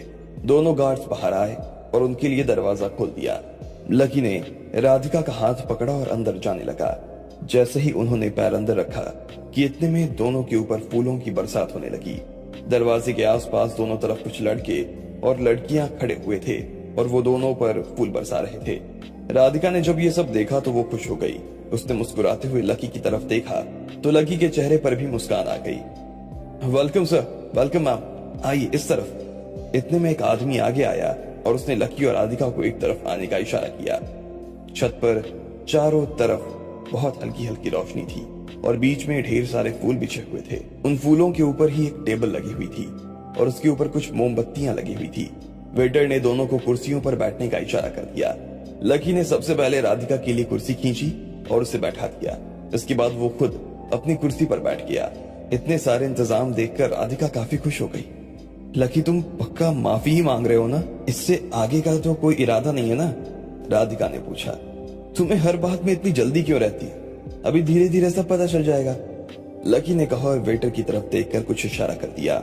वो उसका इशारा समझते ही भागा और कुछ देर में एक शैंपेन की बोतल ले आया। इतने में एक दूसरा वेटर आया और वो एक छोटा सा केक ले आया। उस केक के साथ में एक फूल भी पड़ा था। लकी ने वो फूल उठाया और राधिका के सामने अपने घुटनों पर बैठते हुए बोला, क्या तुम मुझसे दोस्ती करना पसंद करोगी? ये कहते ही लकी ने फूल उसकी तरफ बढ़ा दिया। राधिका के गाल लाल हो गए। सिर्फ दोस्ती के लिए कोई इतना कुछ कर सकता था? राधिका ने तो कभी सपने में भी नहीं सोचा था। उसने एक सेकंड के लिए सोचा और फिर हाँ में सिर हिलाते हुए लकी के हाथ से वो फूल ले लिया। आसपास खड़े हुए सभी वेटर तालियां बजाने लगे। इतने में एक वेटर ने शैंपेन खोली और उसे 2 ग्लासों में भर दिया। लकी और राधिका ने अपना अपना ग्लास उठाया और एक दूसरे की तरफ बढ़ाते हुए कहा, may we become the best of friends forever. और दोनों ने एक दूसरे से अपना ग्लास टकराकर शैंपेन पीना शुरू कर दिया। एक एक घूंट लेने के बाद में लकी ने चाकू उठाया और दोनों के सामने रखे केक को काट कर एक दूसरे को खिला दिया। राधिका के चेहरे से उसकी मुस्कान हटने का नाम ही नहीं ले रही थी। मैंने कभी अपने सपने में नहीं सोचा था कि मैं तुमसे दोस्ती करूंगी। वैसे भी मेरी बड़े लोगों से बहुत कम बनती है। मैंने भी नहीं सोचा था कि मैं कभी ये पहचान पाऊंगा कि मैं बहुत घमंडी हूं, लकी ने कहा। दोनों इस बात पर हंसने लगे। वो हंसते जा रहे थे और शैंपेन के मजे लिए जा रहे थे। सर, मैं खाना लगा दूं? अभी नहीं, पहले थोड़ा सा डांस तो हो जाए, लकी ने कहा और फिर राधिका की तरफ अपना हाथ बढ़ा दिया। राधिका शर्मा गई, लेकिन फिर उसने अपना हाथ लकी की तरफ बढ़ा दिया। लकी ने उसे कुर्सी से उठाया और इतने में वेटर्स ने वहां से टेबल और चेयर हटा ली। अब उन दोनों के डांस करने के लिए पर्याप्त जगह हो गई थी। पीछे से जैसे ही म्यूजिक शुरू हुआ तो लकी और राधिका ने डांस करना शुरू कर दिया, लेकिन लकी डांस करते हुए भी इधर उधर देख रहा था। ऐसा लग रहा था जैसे उसका डांस पर ध्यान कम और इधर उधर ज्यादा था। क्या हुआ, कहाँ खोए हुए हो? राधिका ने उससे पूछा। अरे कुछ नहीं, मैं तो बस ये देख रहा था कि मेरे अलावा तो कोई तुम्हें देख नहीं रहा ना, लकी ने कहा। राधिका एक पल के लिए मुस्कुरा दी। वो लकी के इस जवाब से इंप्रेस हो गई थी। इतने में लकी ने उसे अपनी उंगली पर घुमाया और उसे अपनी बाहों में थाम लिया। वो बस लकी की आंखों में देखती जा रही थी, लेकिन इससे पहले कि वो अपनी जगह से खड़ी हो पाती, अचानक से दरवाजे की तरफ से किसी के चिल्लाने की आवाज आई। आवाज सुनकर ऐसा लगा कि वहां मारपीट हो रही है। राधिका ये आवाज सुनकर हैरान हो गई और लकी की तरफ देखने लगी। लकी भी ये सब सुनकर हैरान हो गया था। जैसे ही राधिका खड़ी होने वाली थी कि इतने में वहां का दरवाजा खुला और ढेर सारे लोग काले कपड़ों में अंदर घुस आए। उनमें सबसे आगे चल रहे आदमी ने हवा में फायर की और चिल्लाते हुए बोला, खबरदार, जो कोई अपनी जगह से हिला तो हम लोग पाइथन गैंग से हैं। अगर अपनी जान प्यारी है तो जो जहां खड़ा है वहीं खड़ा रहे और चुपचाप हमें अपना काम करने दे, उस आदमी ने कहा। इतने में उसके पीछे चल रहे लोग आगे आए और उन्होंने अपनी बंदूकें निकाल ली। बंदूकें निकालते हुए वो लोग लकी की तरफ भागे और सीधा बंदूक को उसकी कनपट्टी पर रख दिया। लकी के माथे पर एक साथ 5 बंदूकें टिक गई थी। इतने में वो आदमी आगे आया जो उनका सरदार था और उसने राधिका का हाथ पकड़ लिया। लकी, ये सब क्या हो रहा है? राधिका घबरा गई और जोर से चिल्ला उठी। चिल्लाने की जरूरत नहीं है। तेरे हीरो को हीरो बनने का बहुत शौक है ना, लेकिन उसे पता नहीं है कि यहाँ का असली हीरो कौन है। चल मैं तुझे उससे मिलवाता हूँ, तो खुद बोलेगी कि वाह क्या हीरो है, उस आदमी ने कहा और राधिका को लकी के हाथों से छुड़वा लिया। लकी ने राधिका को रोकने की कोशिश की तो वो चिल्लाते हुए बोला, अबे जा, जरा भी हीरोगिरी दिखाई ना तो 5 गोलियां एक साथ तेरे दिमाग में घुस जाएगी। चुपचाप लड़की का हाथ छोड़, उसने कहा। लकी के माथे पर पसीना आ गया था। उसने राधिका का हाथ धीरे धीरे छोड़ दिया। आखिर में उस आदमी ने झटके से राधिका का हाथ उसके हाथ से छुड़वाया और बोला, चल अब इसको आखिरी बार के लिए बाय बोल दे, क्योंकि तू यहाँ से जिंदा नहीं जाने वाला है। ये सुनते ही राधिका का मुंह खुला का खुला रह गया। छोड़ो मुझे, छोड़ो, कहाँ ले जा रहे हो, छोड़ो, राधिका छटपटा रही थी। लेकिन वो आदमी उसे अपने साथ छत की मुंडेर तक ले गया और उसके मुंह पर कपड़ा बांध दिया। फिर उसने उसकी ड्रेस पर हुक लगाया और उसे प्लान के मुताबिक नीचे उतारना शुरू कर दिया। लकी, लकी, राधिका चिल्लाई जा रही थी और लकी सिर्फ उसकी तरफ देख रहा था। अब आगे क्या होने वाला था? क्या था लकी का प्लान? आपको क्या लगता है, क्या होंगे इन सभी सवालों के जवाब? कमेंट बॉक्स में कमेंट करके हमें जरूर बताएं और सभी सवालों के जवाब को जानने के लिए सुनते रहिए